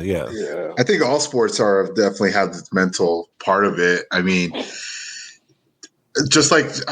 I'm sure all of you played sports in high school, and the coaches always said, "Hey, this is 80% mental and 20% physical," which I think it's pretty true because I mean, you gotta put your mind to it, and actually, when your body's saying no, you still need that mental push to keep going. So, I mean, I think all sports have that mental, but to kind of go with what's with the question. Is golf the hardest sport? I mean, I personally play golf as well. It's been a few months, but it may not look like it. But I do play golf. It may not look like there we go. Buy a shirt. Take a shot every time Danny says that. You got to take a shot. That's the May show. not look like it, but I golf too. May not look like it. But I golf too. But definitely, it's a difficult sport. I mean, like Kyle was saying, definitely I'd say there is coordination because with that swing, you need to have balance. You lose balance, you're not going to have a good follow through. You're going to have a crappy shot. Mentally, like let's say you play one round after the other, you could have a great round, but if you're like, "Fuck yeah, I played good," most likely you're going to carry that. You're going to be on such a high that your next round is going to be shit. Like that's the mental part of it. That's like, and you could be on top of the world, or, you could have had the shittiest game, but because you're like, fuck, exactly where you messed up on, your next match could be probably your best one. So right. I've seen it. Yeah. So my argument is you guys are drunk on golf right now because I could say the same thing about basketball. You know what I mean? It's all sports for sure. Yeah. Yeah. But one thing I do agree with Cyrel is as far as like you have to be perfect with golf. Like, you can chuck up a shitty shot and it banks in. Like, what the fuck? You know what I mean? You could throw a crazy punch and it connects. What the fuck? But as far as golfing goes, like that's true. You get exposed, like he said, with everything. You can't putt, damn, we saw it. You can't drive, damn, we saw it. You know what I mean? So, well, no, yeah. Plus, in golf, if you fuck up one hole, then you're playing catch up. Because imagine, like, you're playing that tournament, or like look at the pros. That every hole fucking matters, and if they fuck up, that could bring them down on the leaderboard so dramatically by just fucking up on one hole. That's why you got to be perfect. But it's also, I've seen how these guys play, and none of them are perfect. That's why the leaderboard always changes. Yeah, so like.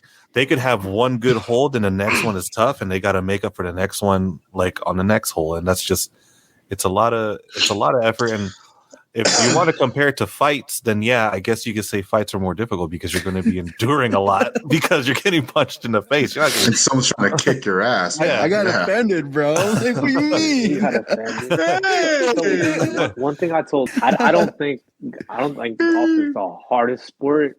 Like I've played sports my entire life, but I would definitely say it is the most skilled sport. Like he was saying, to get to the dance and fighting or anything, you have to physically prepare your body to get to these points, just to get it. But golf physically, dude, like you got John Daly, bro, talking about like, smokes like I do, drinks like I do, fucks like I do. You know what I mean?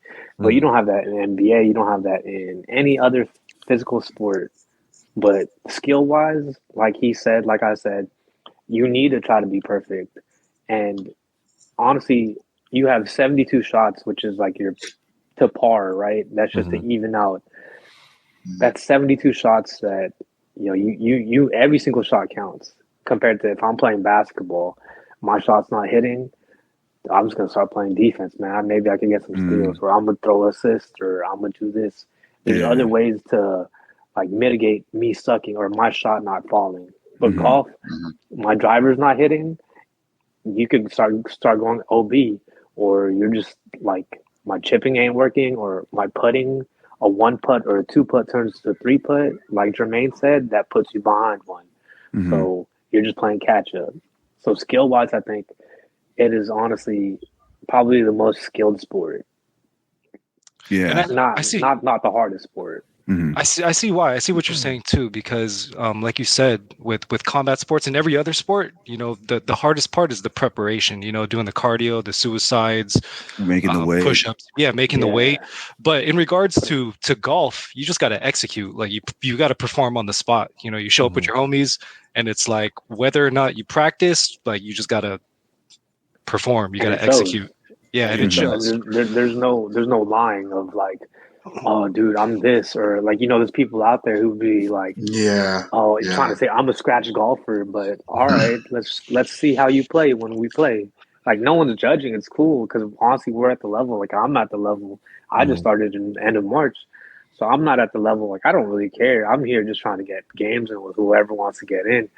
But it really shows, like you can't front that I play like this. Yeah, you know what I mean. In basketball, I just had an off day. Like my shot wasn't falling. Yeah, with basketball, you need a season or two to expose you, right? Or like in a certain team, like, oh damn, you can't play within this type of thing. I feel like too with combat sports, if you don't have like the boxing manager who fixes your fights, you get exposed real fast too. But as far as golfing, there's no hiding. I feel like, you know what I mean? No, there's not. You're very vulnerable in that sport, and everyone can see. Like everyone's watching your swing, and everyone will know how you fucked up. It's like, oh, he botched that swing. Look at that shit. Like he fucked that up. He read the greens wrong on that putt. You're very under the microscope in golf. So like Cyrel said, you got to be close to perfect, and it's hard. And those guys train year round. They're not just preparing for a tournament. They're training not anymore. every day. Yeah, that's true. They're making hundreds of millions, which is crazy. And I know we talked about that on one podcast. I was like, because those guys are working every day. I remember we went to the Genesis tour. I mean, Danny, we watched, and after the tour, you see them going all to the driving range, and they're just practicing after like a long day of a fucking round. We saw what's his name, Matsuyama, Hideki. Yeah, we saw him just fucking smacking balls because he fell down the leaderboard and he was just out there smacking the shit out of these balls and everyone was watching him.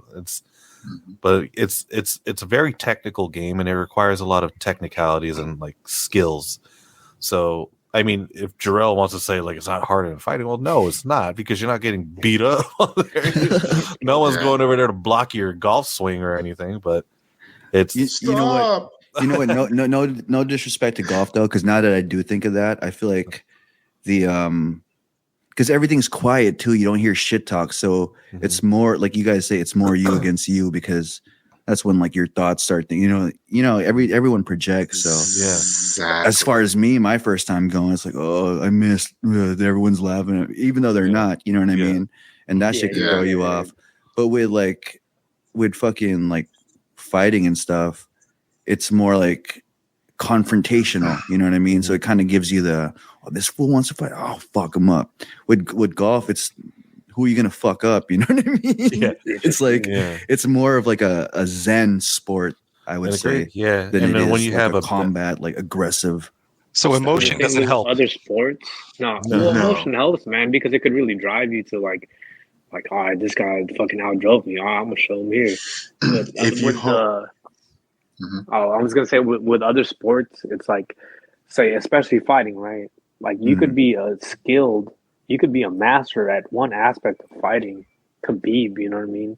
You're just a master at grappling, and you could become the world champ. Mm-hmm. Say in golf, dude, the best drivers in the world, they suck because they can't master every aspect of the sport. Same with basketball. Patrick Beverley's, you have people, they're just, you know what I mean? Like they're scrappy. Yeah. Can you say something? I forgot what I was going to say. No. Like, what was it? Like you said, it's just like you against you. Like a Zen sport. Yeah, and I remember for me, when I have, like, say I do one hole, it's like, dude, I actually did a good job on that hole. Everything was on point. I'm happy with that. The next hole, you're like trying to be confident, but I'm also trying to like keep myself a little grounded. So you feel like you do it right, and all of a sudden your swing fucks up, and it's in your head now. You're like, what the fuck did I do there? So you carry that on until you get it going again. So that's that mental aspect where you're constantly trying to fucking tell yourself, what the fuck am I doing wrong now, you know? Yeah. That's the hard part. But overall, like, golf is also aside from it being like, you know, hard, it's also a very satisfying and rewarding game when you're having a good game, because you chase that feeling every time. Like, what sucks is like you have a bad day, and on the 18th hole, all of a sudden everything clicks. Then when you go home, you're driving home, you're like chasing that feeling again. You're like, play one more. Yeah, I want to chase that 18th hole. So you're looking up tee times, like, oh fuck, can I play tomorrow? Because you leave that 18th hole, and you're just like, I want to do that again, and then you come back and it's shitty again. Yeah, that's crazy though. I remember I grew up when my cousin was like a professional golfer, and in the Philippines. And dude, my memory of golfing would just be me visiting my grandpa at the driving range, and my cousin would just hit buckets of balls, and my grandpa would just be like, you know, like not good enough. You know what I mean? Yeah. And I feel like golf is a self-hate sport too, because you go to the driving range and everyone's like, I hate the sport, man. You know what I mean? Yeah. Really?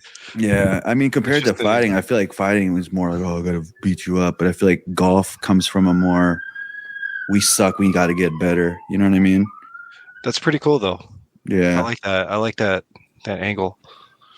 But, I mean, as far as like longevity in the sport, though, I feel like golf, eventually we're all going to be playing golf. You know what I mean? Yeah.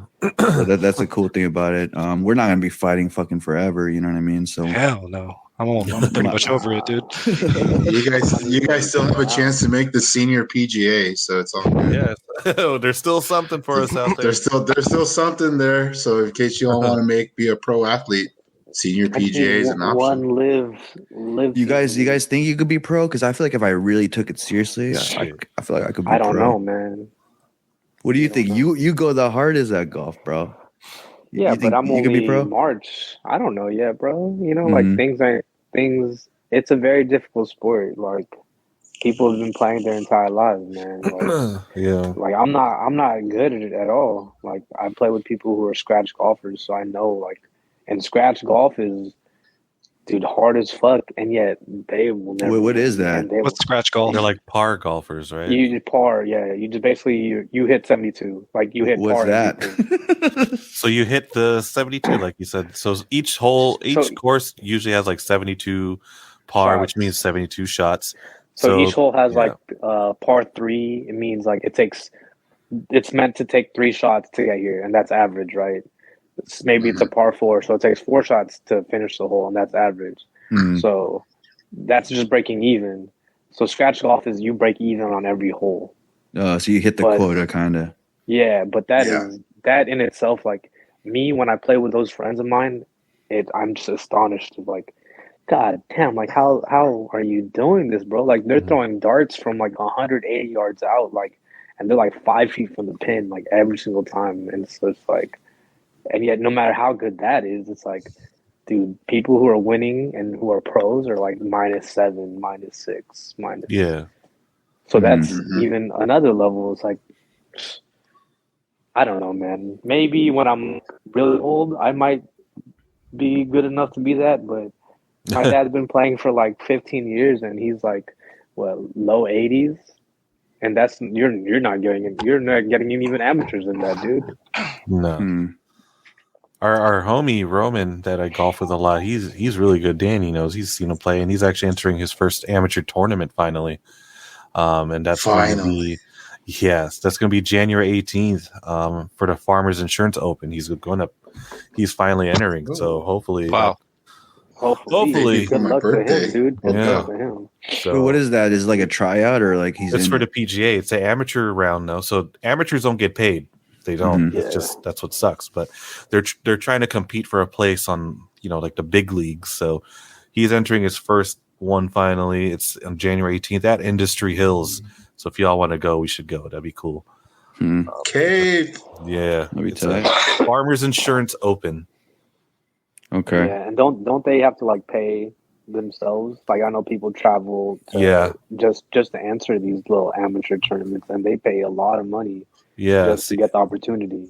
Yeah, that's the hard part of trying to become pro in golf too. Everything's out of your pocket unless you get sponsors, and that's why so many people grind out to get sponsors and to get an opportunity to compete in these big tours. But unless you got money, it's going to be hard for you to even set foot in those things, which is crazy. Yeah. I don't know, man. I don't think there's anyone who's like this guy was a genius. You know what I mean? Like he just naturally gifted at golf. Like look at the best people like Tiger, dude. He's putting in Michael Jordan type work. You know what I mean? Like don't think any of these guys who are at the top level aren't putting in that type of work. You know what I mean? Like, I heard Tiger Woods got fucking some kind of surgery for his eyes so he could see the green better. Interesting. Yeah. So really? No, straight up. Look it up. It was in a documentary called Bigger, Stronger, Faster about how everyone is on something. Yeah. I saw that documentary. It's because he's half Asian, I bro. don't remember that. Yeah, so he's really about it. If you're fucking, I feel like the eyes open, bro. I feel like the eyes are the one of the most sensitive besides the dick. You know what I mean? I feel like the eyes are the next sensitive part to do surgery on. So. The foreskin. Danny's got a lot of it.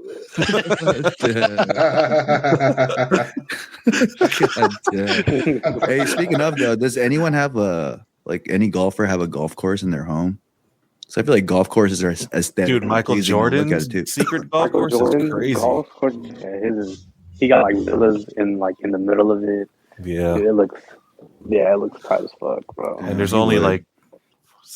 only so many members in there, and it's like $250,000 a year. Mm-hmm. Yeah. Jesus, and you got to be invited to even sign up. Like you can't just go there. I got money. No, so you get invited to sign up for his shit. See, I think that's another great thing about golf, bro. Like, even if you're not having that great of a game, right? When you're out there with your friends having drinks and shit like that, and dude, just how beautiful some of these courses are. Yeah. Like, and you're just there, and you're like, oh, I got to shoot this shot across this pond that's down, like in this little spot. Just the chance to be up there is like kind of like. You know, you just look at it like, oh, this is tight, man. Like, nature's cool. Like, this is cool. I'm a little tipsy. Like, yeah. No, I think that's what started for us when I started with Danny. Remember back in 2020 when we started golfing finally? Yeah. We all hit one round and we were like, I get it. I get why people like this shit. And we were doing fucking terrible all over the course. But one thing that stuck with us was just how much fun we were having. We were all together, just getting high, drinking, and driving these golf course around a nice ass course we didn't belong on. It was beautiful. It was beautiful because it was during COVID, so there weren't many people at the course. And then we all had our own carts. Yeah, our first round was 6 hours. Oh my god! Nah, I'm not running that. But our homie Roman was also helping us out. He was helping us out, but that's what I mean. It was beautiful because there wasn't anyone there, so nobody was behind us. Hurry up! Yeah, That's why we took our time, because our friend Roman would stop and be like, "All right, do this right here on this part," and he would help us out. That's why it took us a while too, because we were hacking at the ball, and Roman would come and like, "All right, do this." Yeah, I feel like we started our golf journeys a bit different, man. You know, like, I don't know. For me, it was a sense of connecting with my dad more, because he's old, you know, he's getting to the age, he didn't have that great of health. And it's something that my brothers and my dad does. It's like, you know what, I might as well just try to hop in. And the way my dad, you know, Filipino parents, we'd already had this conversation. It's like, nah, like, this is this. And then, like, this is the rules, this is that. And even what's worse is, like, I have an older brother who's like, he was more of a, if you want to say I'm stoic, like, I feel like he's even more stoic than me. And he was an athlete as well. So that competitive nature in him, like, he never wants to lose to me, and I never want to lose to him. So it's always been, for, like, my introduction to it has been, nah, like, we out here working, like, we out here, like, yeah, it's fun and all, but it's also fun. Well, I guess that's with everything. Like, it's also fun not sucking at something. And so that was my introduction to it. But I feel like that's my take on everything as well, where I just don't want to, like, my hatred to suck at something or not being able to be on the team type shit is so great that it just fucking pushes me to, like, you guys know, Jermaine, you guys all know, like, how much time and effort I put into whatever I put into. Like, what was I gonna say? It's something along the lines of fucking, yeah. So that mentality of, like, I'm gonna go get it, going hard and stuff. I wanted to bring in the Alchemist, because that's always the fucking trump card I could bring back to him. Have you guys read the book, The Alchemist?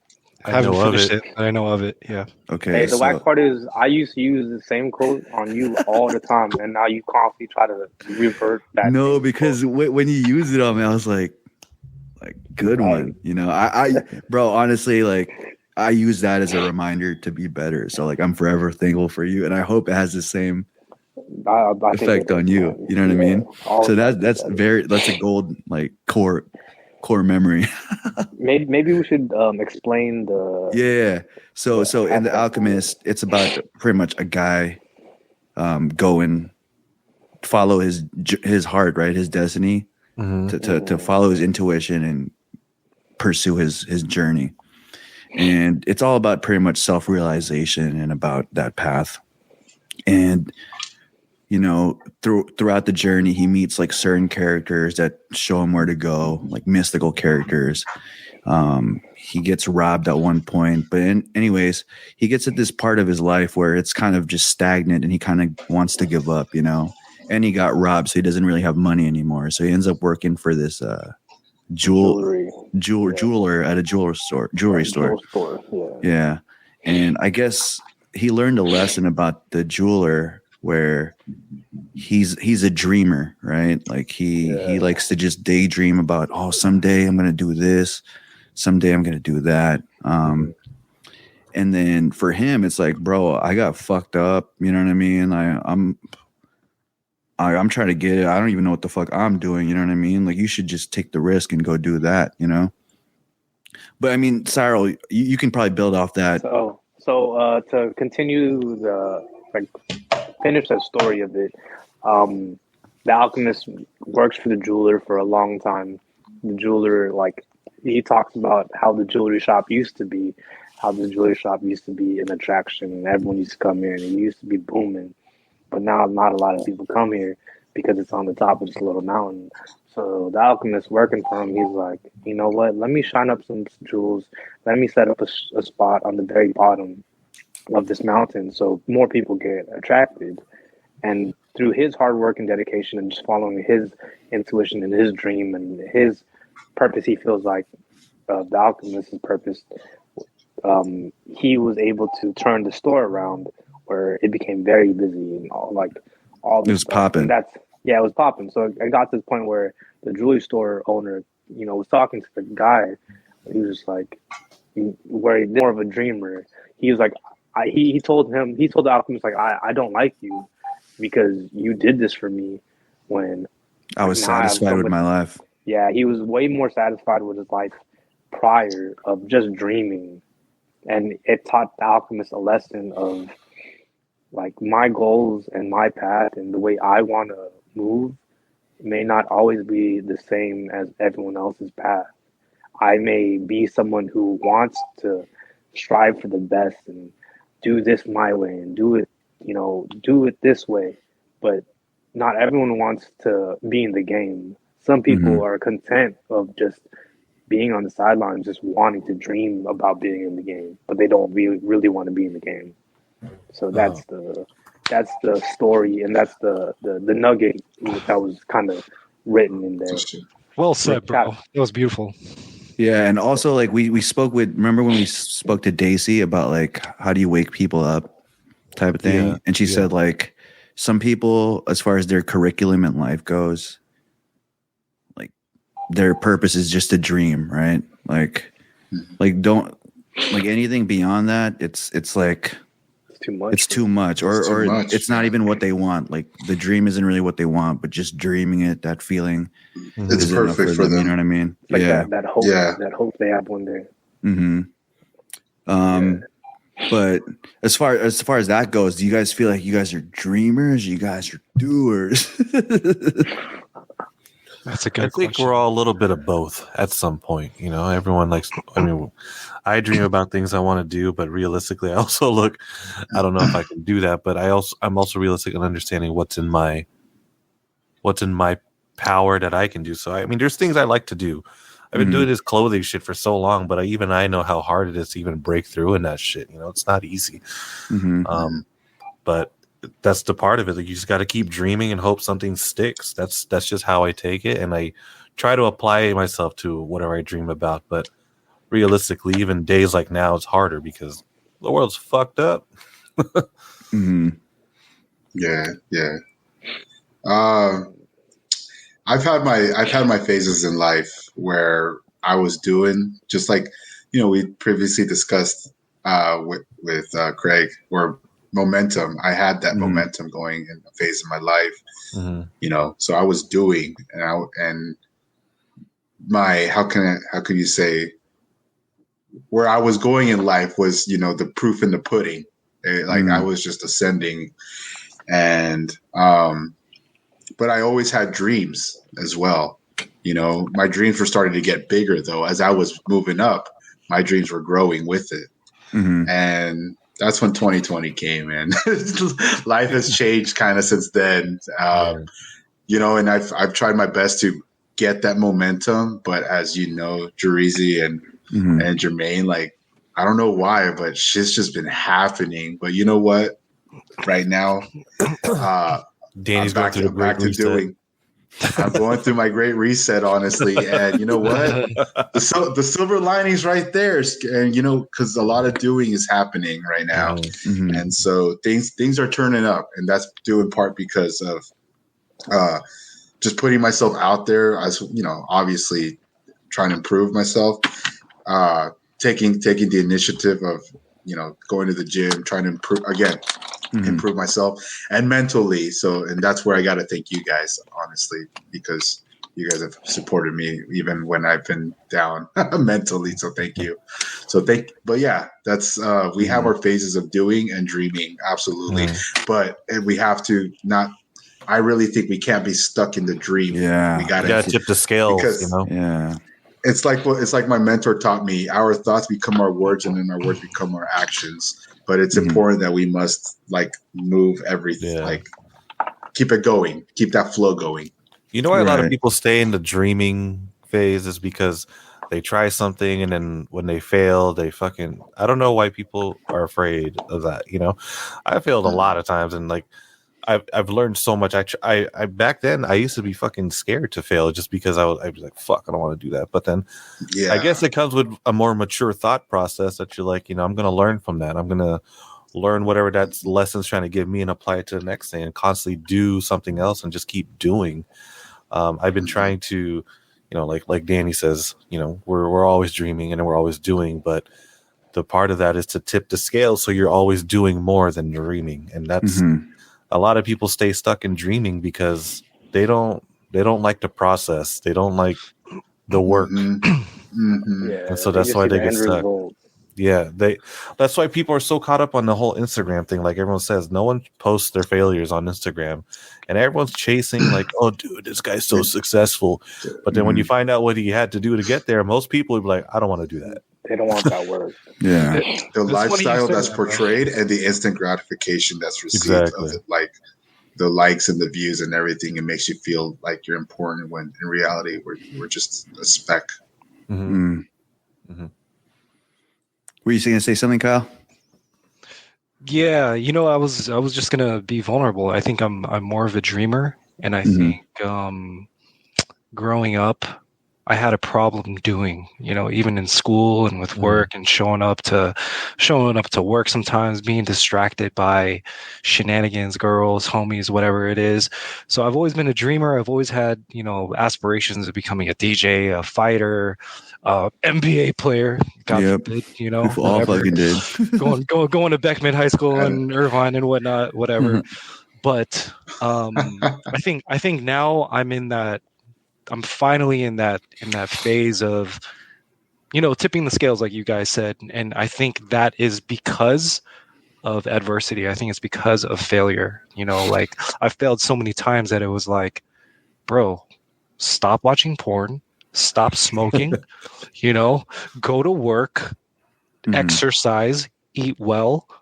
And, you know, I'll get on really good streaks where I'll do all of those things: cold showers, wake up, run, fast, blah blah blah blah blah, meditate, etc., etc.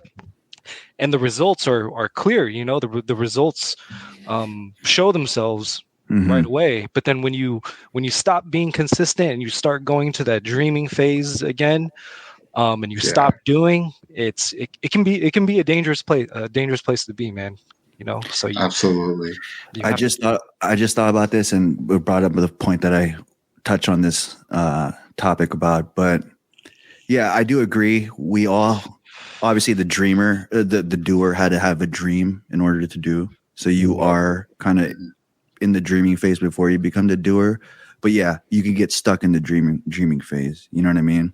But I think the thing that makes you unstuck and gets you past that phase is your drive. And I always learned that there are two different types of drive. And this brings back to what Cyrel was saying. He hated sucking so much that it drove him, right? And so there's two drives, is like I said, there's one where you're running to a goal, and there's one where you're running from something that gets you moving. You know what I mean? So do you think you're running to like a better you, or you're running from sucking? You know what I'm saying? I would say for me now, I think the hatred of sucking is what got me to the point that I am now of obsession. I feel you. Now Yeah. it's to the point where I just want to be better than one stroke better than myself. Well, like, dude, because you know you set goals like when you first start golfing, right? So goals of golf initially was like, I don't want to double any of the holes. So if it's a par 3, 6 is my highest. And as I've gotten a tiny bit better, I'm not good or nothing. But as I've progressed, now it's, all right, bro, I could only double bogey. And now I'm playing a little better. Like I'm averaging 90 now, which is, for me, dude, that was huge. And now now bogey golf is my goal.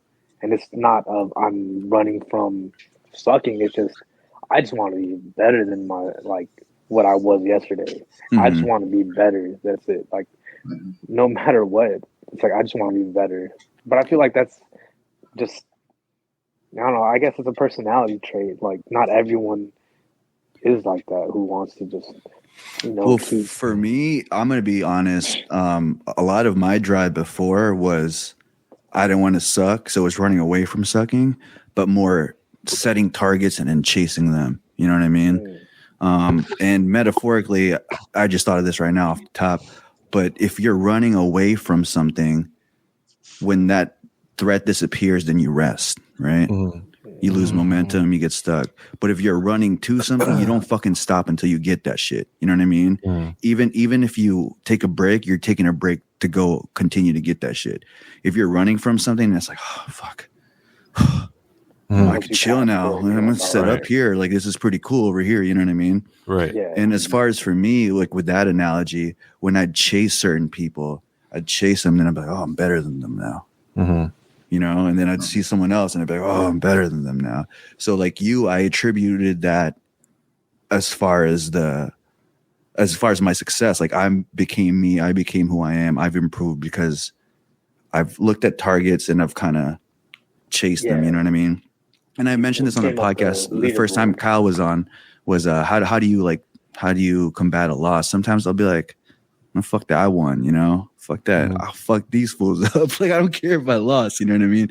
It's not healthy. It's not healthy, but it's what gets me there. You know what I mean? Yeah. So I'm kind of aware that it's toxic, but I do realize that, like, once you really understand of just competing with yourself, like, that's when you just, like, the people that notice are the people that are setting you as targets to surpass. You know what I mean? Because they're like, damn, I can't catch this fool. This fool doesn't let up. And on the reality, you're chasing your own shit. You know what I mean? So for me personally, I can admit that it was all like, I'm better than this fool. Watch. You know what I mean? I don't know if it's more ego thing, but I was very validated with the success that I had too. You know what I mean? It was your method. It was your choice. It was my madness. I agree with you know that what I mean? too. Yeah. So, like, since my brothers played, and, you know, like, we're brothers, there's always a sense of, like, who's on the bottom of the totem pole stuff, you know? Yeah, and like, you need to catch up to us. Yeah. And being the youngest, you know, like, it's always been of, I need to catch up to them, or I need to do this. So, like, part of it is, like, catching up to my brothers. Like, yeah, like, they're better than me, bro. Like, so playing with them, I am trying to get better than myself, but at the same time, it's like, I see them shoot, I see them, it drives me to, like, be better, because, like, these guys are doing this, like, fuck, I need to catch up to that still, like, I need to do that. But then after they're done, it's like, we still have more goals. Like, all right, now I'm playing with my dad, who is, like, better than them. And then on top of that, like, say your homie, what is it, Roman, you know, like, there's always, like, people better than us that I feel like is a sense of, you know, I don't want to be better than them. It's like, it's just a sense of, all right, that's attainable, right? It's like, it's not just a normal feat. Like, he did work to get as good as he is. So if he could do it, like, so I'm gonna do it too, bro. Let me show myself that I can do this. Right. And, you know, and for me, like, if I don't give it my all, and then I hate myself for not giving my all. Right. Like, if I'm trying to say, like, oh, I'm about golf right now, right? Or even before, like, remember when we started playing Fortnite? If I'm really talking, like, I'm trying to be about Fortnite. Catch us those times when we would play, like, get off work. Danny doesn't know, bro. Dude, we'd get off work and we'd practice how to build a 90 for, like, 2 hours, man. Like, a fucking creative.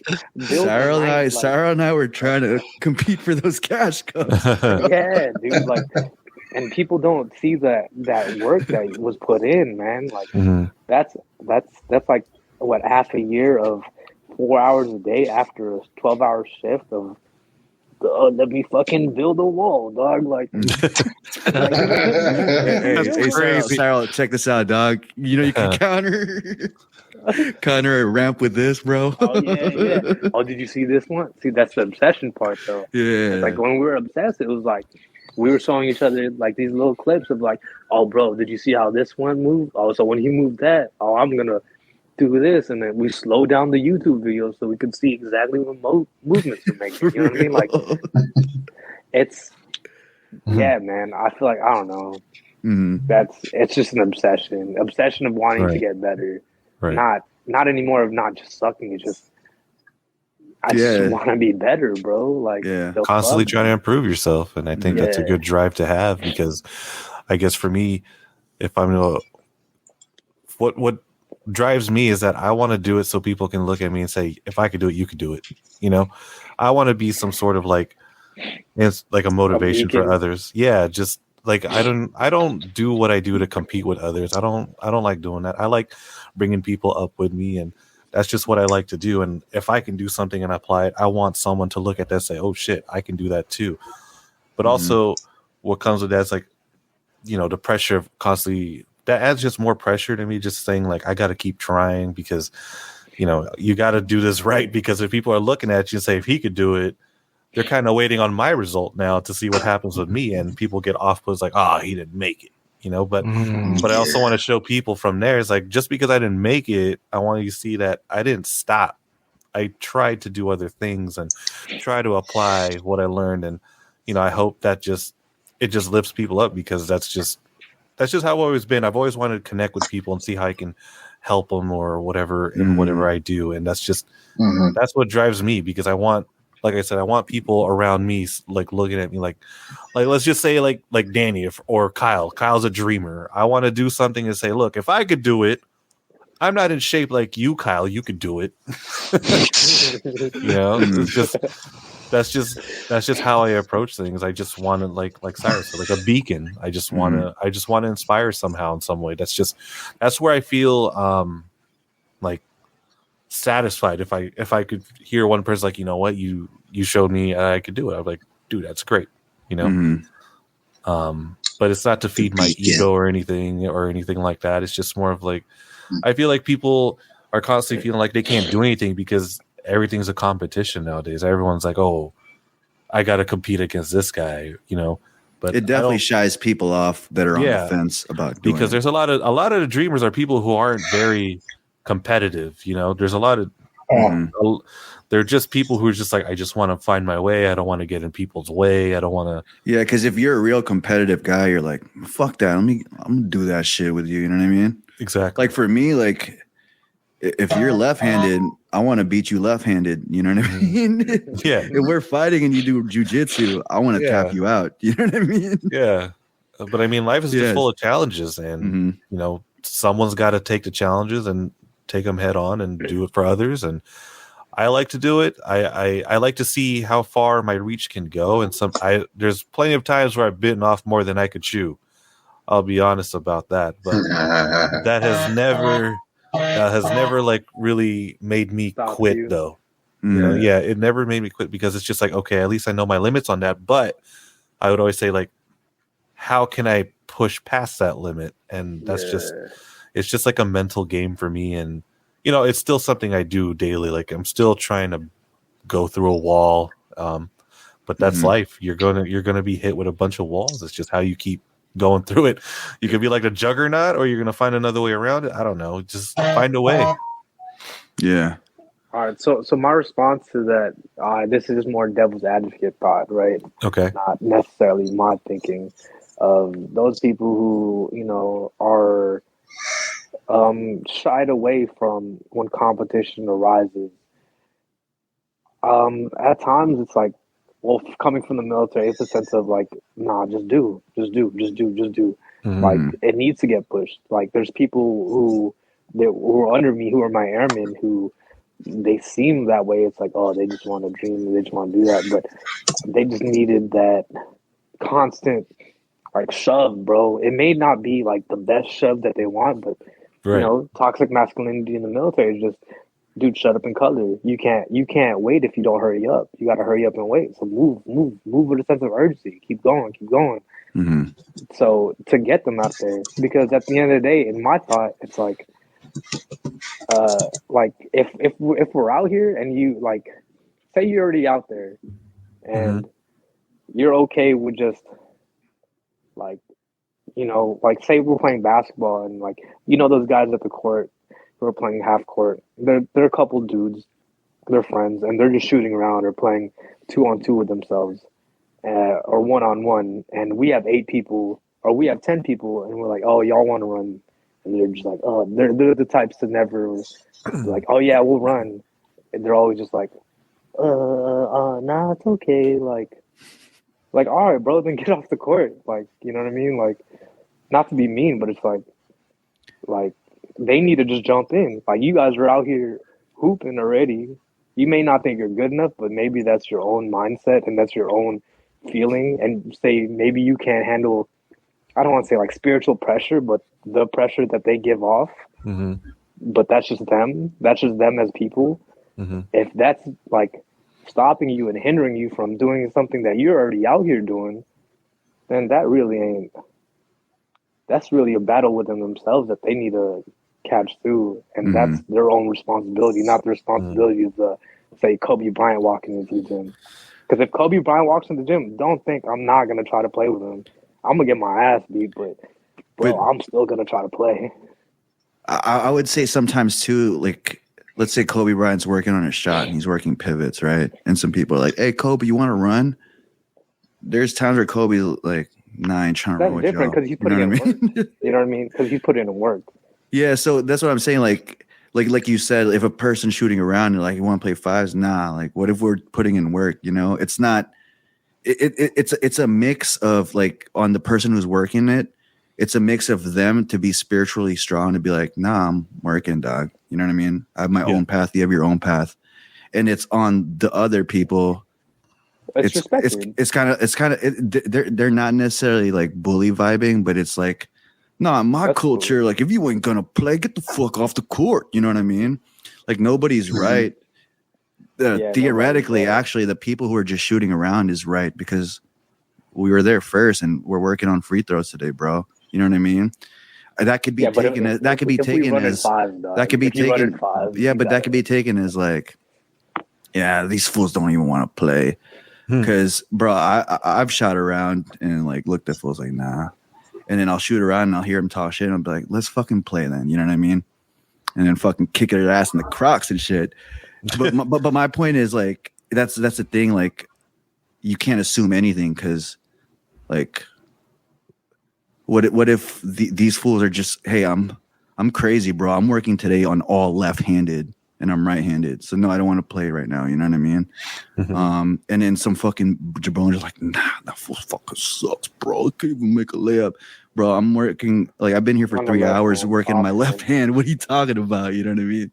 So I think it's a mix of two, of like, yeah, you're just coming from a culture, but you should impress that culture.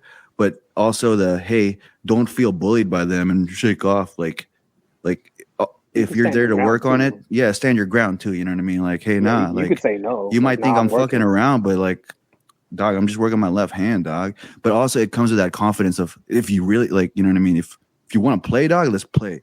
You know what I'm saying? Yeah. I feel like. But if you were working on your left hand for 3 hours, that's toxic, though, like, ain't it? That's more like that's what I'm saying. That's kind of toxic masculinity, I guess, at that point. No, I think that's. What do you think, Danny? Left hand, go play. And that's for sure standing your ground. If the motherfucker's been talking this shit and you're just trying to do your thing, it's like, okay, it comes to a point where you're like, all right, you've been talking this whole time. Let's go, you know? And whether you come out victorious or you ended up, at least he'll have respect for you that you actually stood up and like, all right, we played, you know? I think the right answer for this is there's no right answer. It's all situational, because let's say you're like, fuck it, let's go. And then you sprain your ankle playing with some jabronis. It's like, it wasn't worth it, you know? And back in martial arts, like, the way to win a fight is to not fight.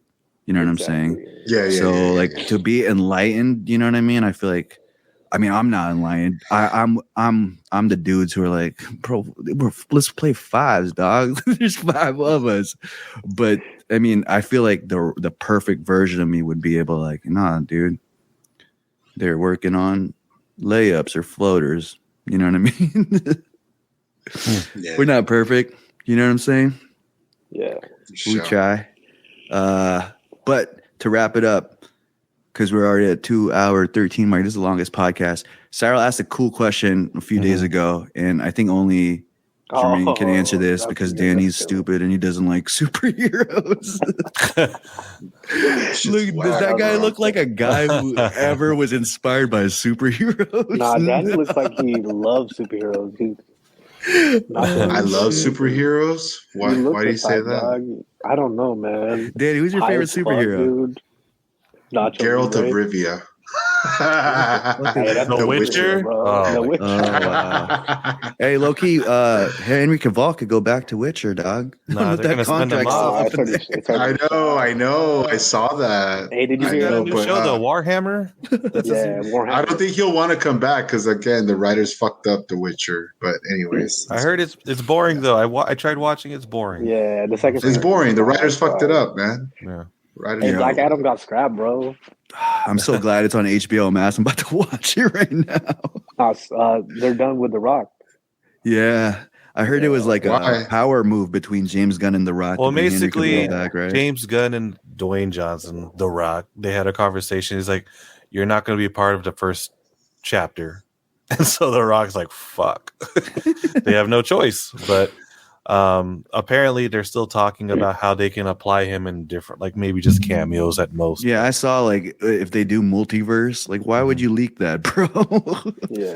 Because Right. people are mad at James Gunn right now. Everyone's so mad about what they did to Henry Cavill, and it sucks Dude, because that was whack, dude. yeah, it sucks to see that happen to Henry because he's a great Superman. But I also understand where James Gunn is going with this, and I'm not Wants to completely reboot it, right? yeah, and I'm not, Yeah. and I think it's needed because, dude, Zack Snyder, as good as Watchmen was and all that, his DC universe was it was not Lackluster. coherent.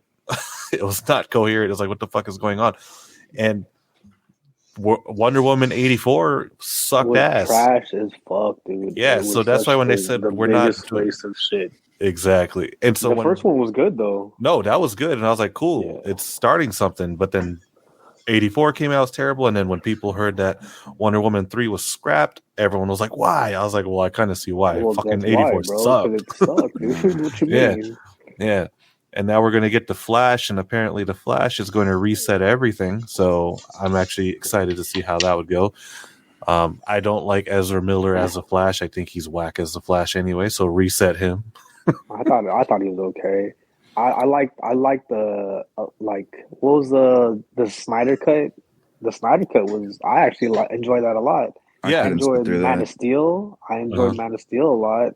A lot of So- people hate on Man of Steel, and I actually tell people it's actually a really good I Superman thought it was movie. great, dude. Yeah. I like Man of Steel. Story wise, his him killing Zod at the end, showing the sense of like, oh, I will never kill again type stuff. Like Yeah, it was a badass. great. I think it was a Badass. great like Best Superman intro movie, I story for him, think. Dude. Yeah. Mhm. No, definitely, yeah. But yeah, Cyril's question was in a fight with was it Craven the Hunter Craven the Hunter Okay. versus and the Predator? Who would win? Who would No prep time. Fuck. no prep Good, time, right? bro. That is a good one. Yeah, dude. I pulled for Craven, dog. I went with I would go Predator, for- bro. I would go for Craven just because I saw what the other Predator movie, Prey. I He guess. fucking lost to that girl. So. But all right, They're so it depends vulnerable. Which Predator though? Oh, that's I'm true. thinking that one. right? I'm thinking that Predator, the most recent one. The most recent one. That one was badass, but he got beat by That- fucking Indigenous Native- woman. yeah. Native American. Yeah. So Yeah. I think I would go with Craven. I think That's a good Craven on question, all though. levels, dog. Yeah. All levels, bro. Mm-hmm. All right, so I know you want to bring this up, and I had a thought of it. Mm-hmm. You talk all this shit about one of my favorite superheroes, right? Batman He- sucks, dude. there Let's you just go. Batman end it does on not that. suck. Check this out. 2 against 1. Check this out, bro. Imagine, okay, he may not be like the strongest person. He's not the strongest person. He's not the most, in a battle, you're not the most like useful out there. Mhm. But as a tactician, imagine you're an MMA fighter and you have the best coach in the world who basically is like, I can give you the game plan to beat everybody. It don't matter who you're against. You're going to Yeah. win as long as you follow my game plan. Mhm. Everybody. That's Batman, dog. Like, he's the best tactician. So no matter what war we go into, Superman's not going to just fly in and just, I'm just going to bash her. Dog, tacticians needs to be done. And the greatest tactician of everything, Batman.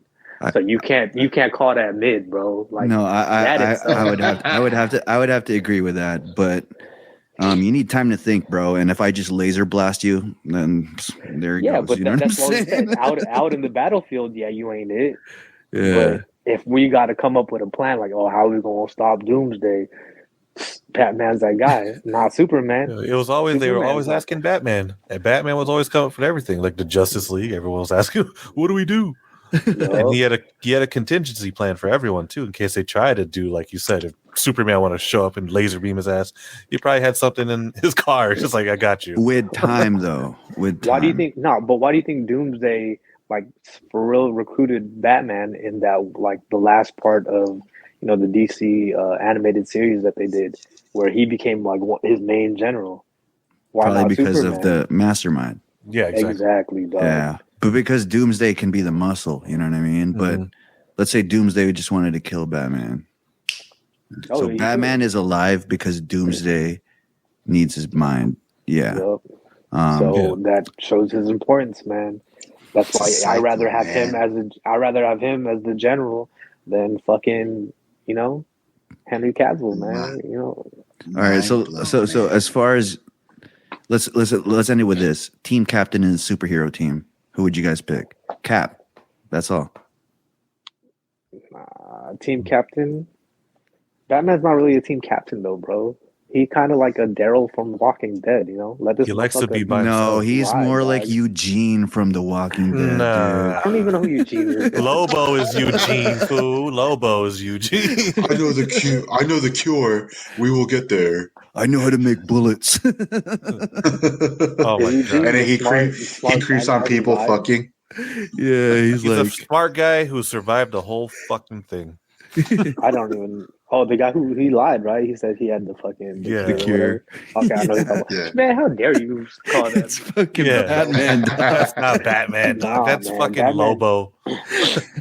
Batman does his own thing. There's real no like leader to the Justice League, bro. To be honest, if you want to talk about leaders, I think you'd have to look more at Teen Titans in the DC sense because there's actually a leader, Yeah, like Nightwing.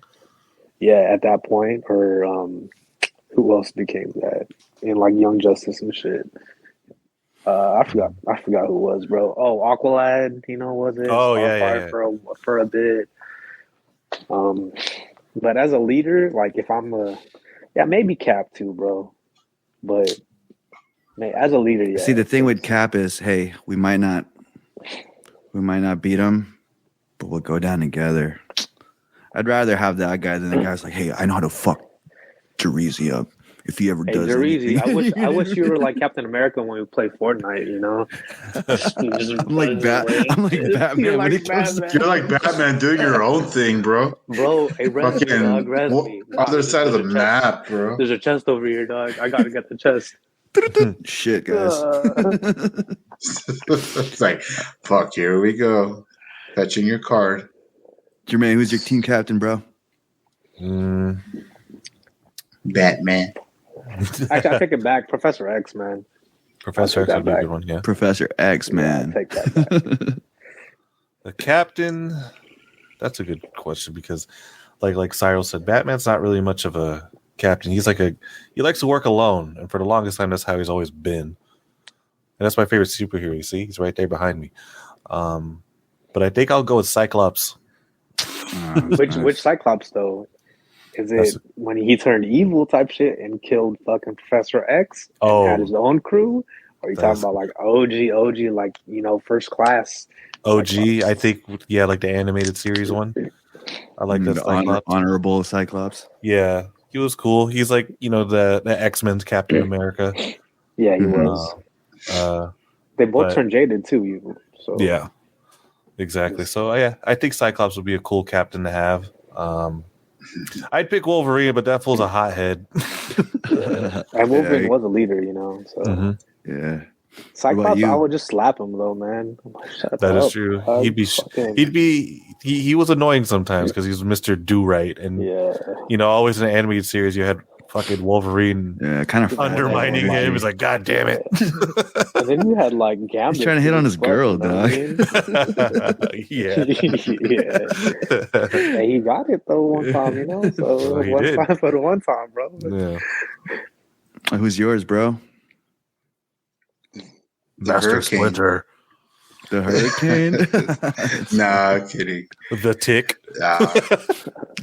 That's where I was gonna go with the next joke. I don't.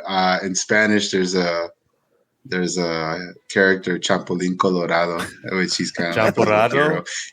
You guys have seen him on Fortnite. He's the one with the red suit, the little heart, and the antennas. Yeah. Oh, no way. Yeah, That's a dude. yeah. He's like a old school Mexican, quote unquote hero kind of guy. I thought you were gonna say a luchador, you know? Nah, he's not a luchador. But for real. I don't know shit about superheroes, so I'm gonna be a basic bitch when I say Superman. Dope. Cool answer, Ooh, Danny. cool. You should, Michael Jordan in Space Jam. Well, damn. It's about to be fucking 1 a.m., so let's wrap this shit up, man. It was a good talk, though. Cyrel, it was cool picking your brain, and I know you're a busy guy, family man, working some fucked up shifts like Jarrell, huh? But it's cool having you on, picking your brain. Let's have you on again next time. We could talk about more stuff, because this was cool, laid-back pod, late-night thing, bro. so... For the pod, you got me, Jermaine. You have Danny, who's high as hell still. And you got Jarrell and our guest, Cyrel. So, Cyrel, I want to give you this opportunity. If people want to connect with you, where can they find you? Bro, I am nowhere to be found, dog. There you go. You can find him in the cave. Only on the Cave That's podcast. it, man. We had Kyle on too earlier, so he had he internet unfortunately problems. so he did that. Yeah, man. But All right, guys. Thanks Well, for coming on, man. Glad to have you Coming on. on, Cyrel. It was a Catch pleasure, you on next time. fellas. All right, yeah, guys. Later. Out. it may not look like it, but I'm a respiratory therapist too. Oh, my God, Danny. God.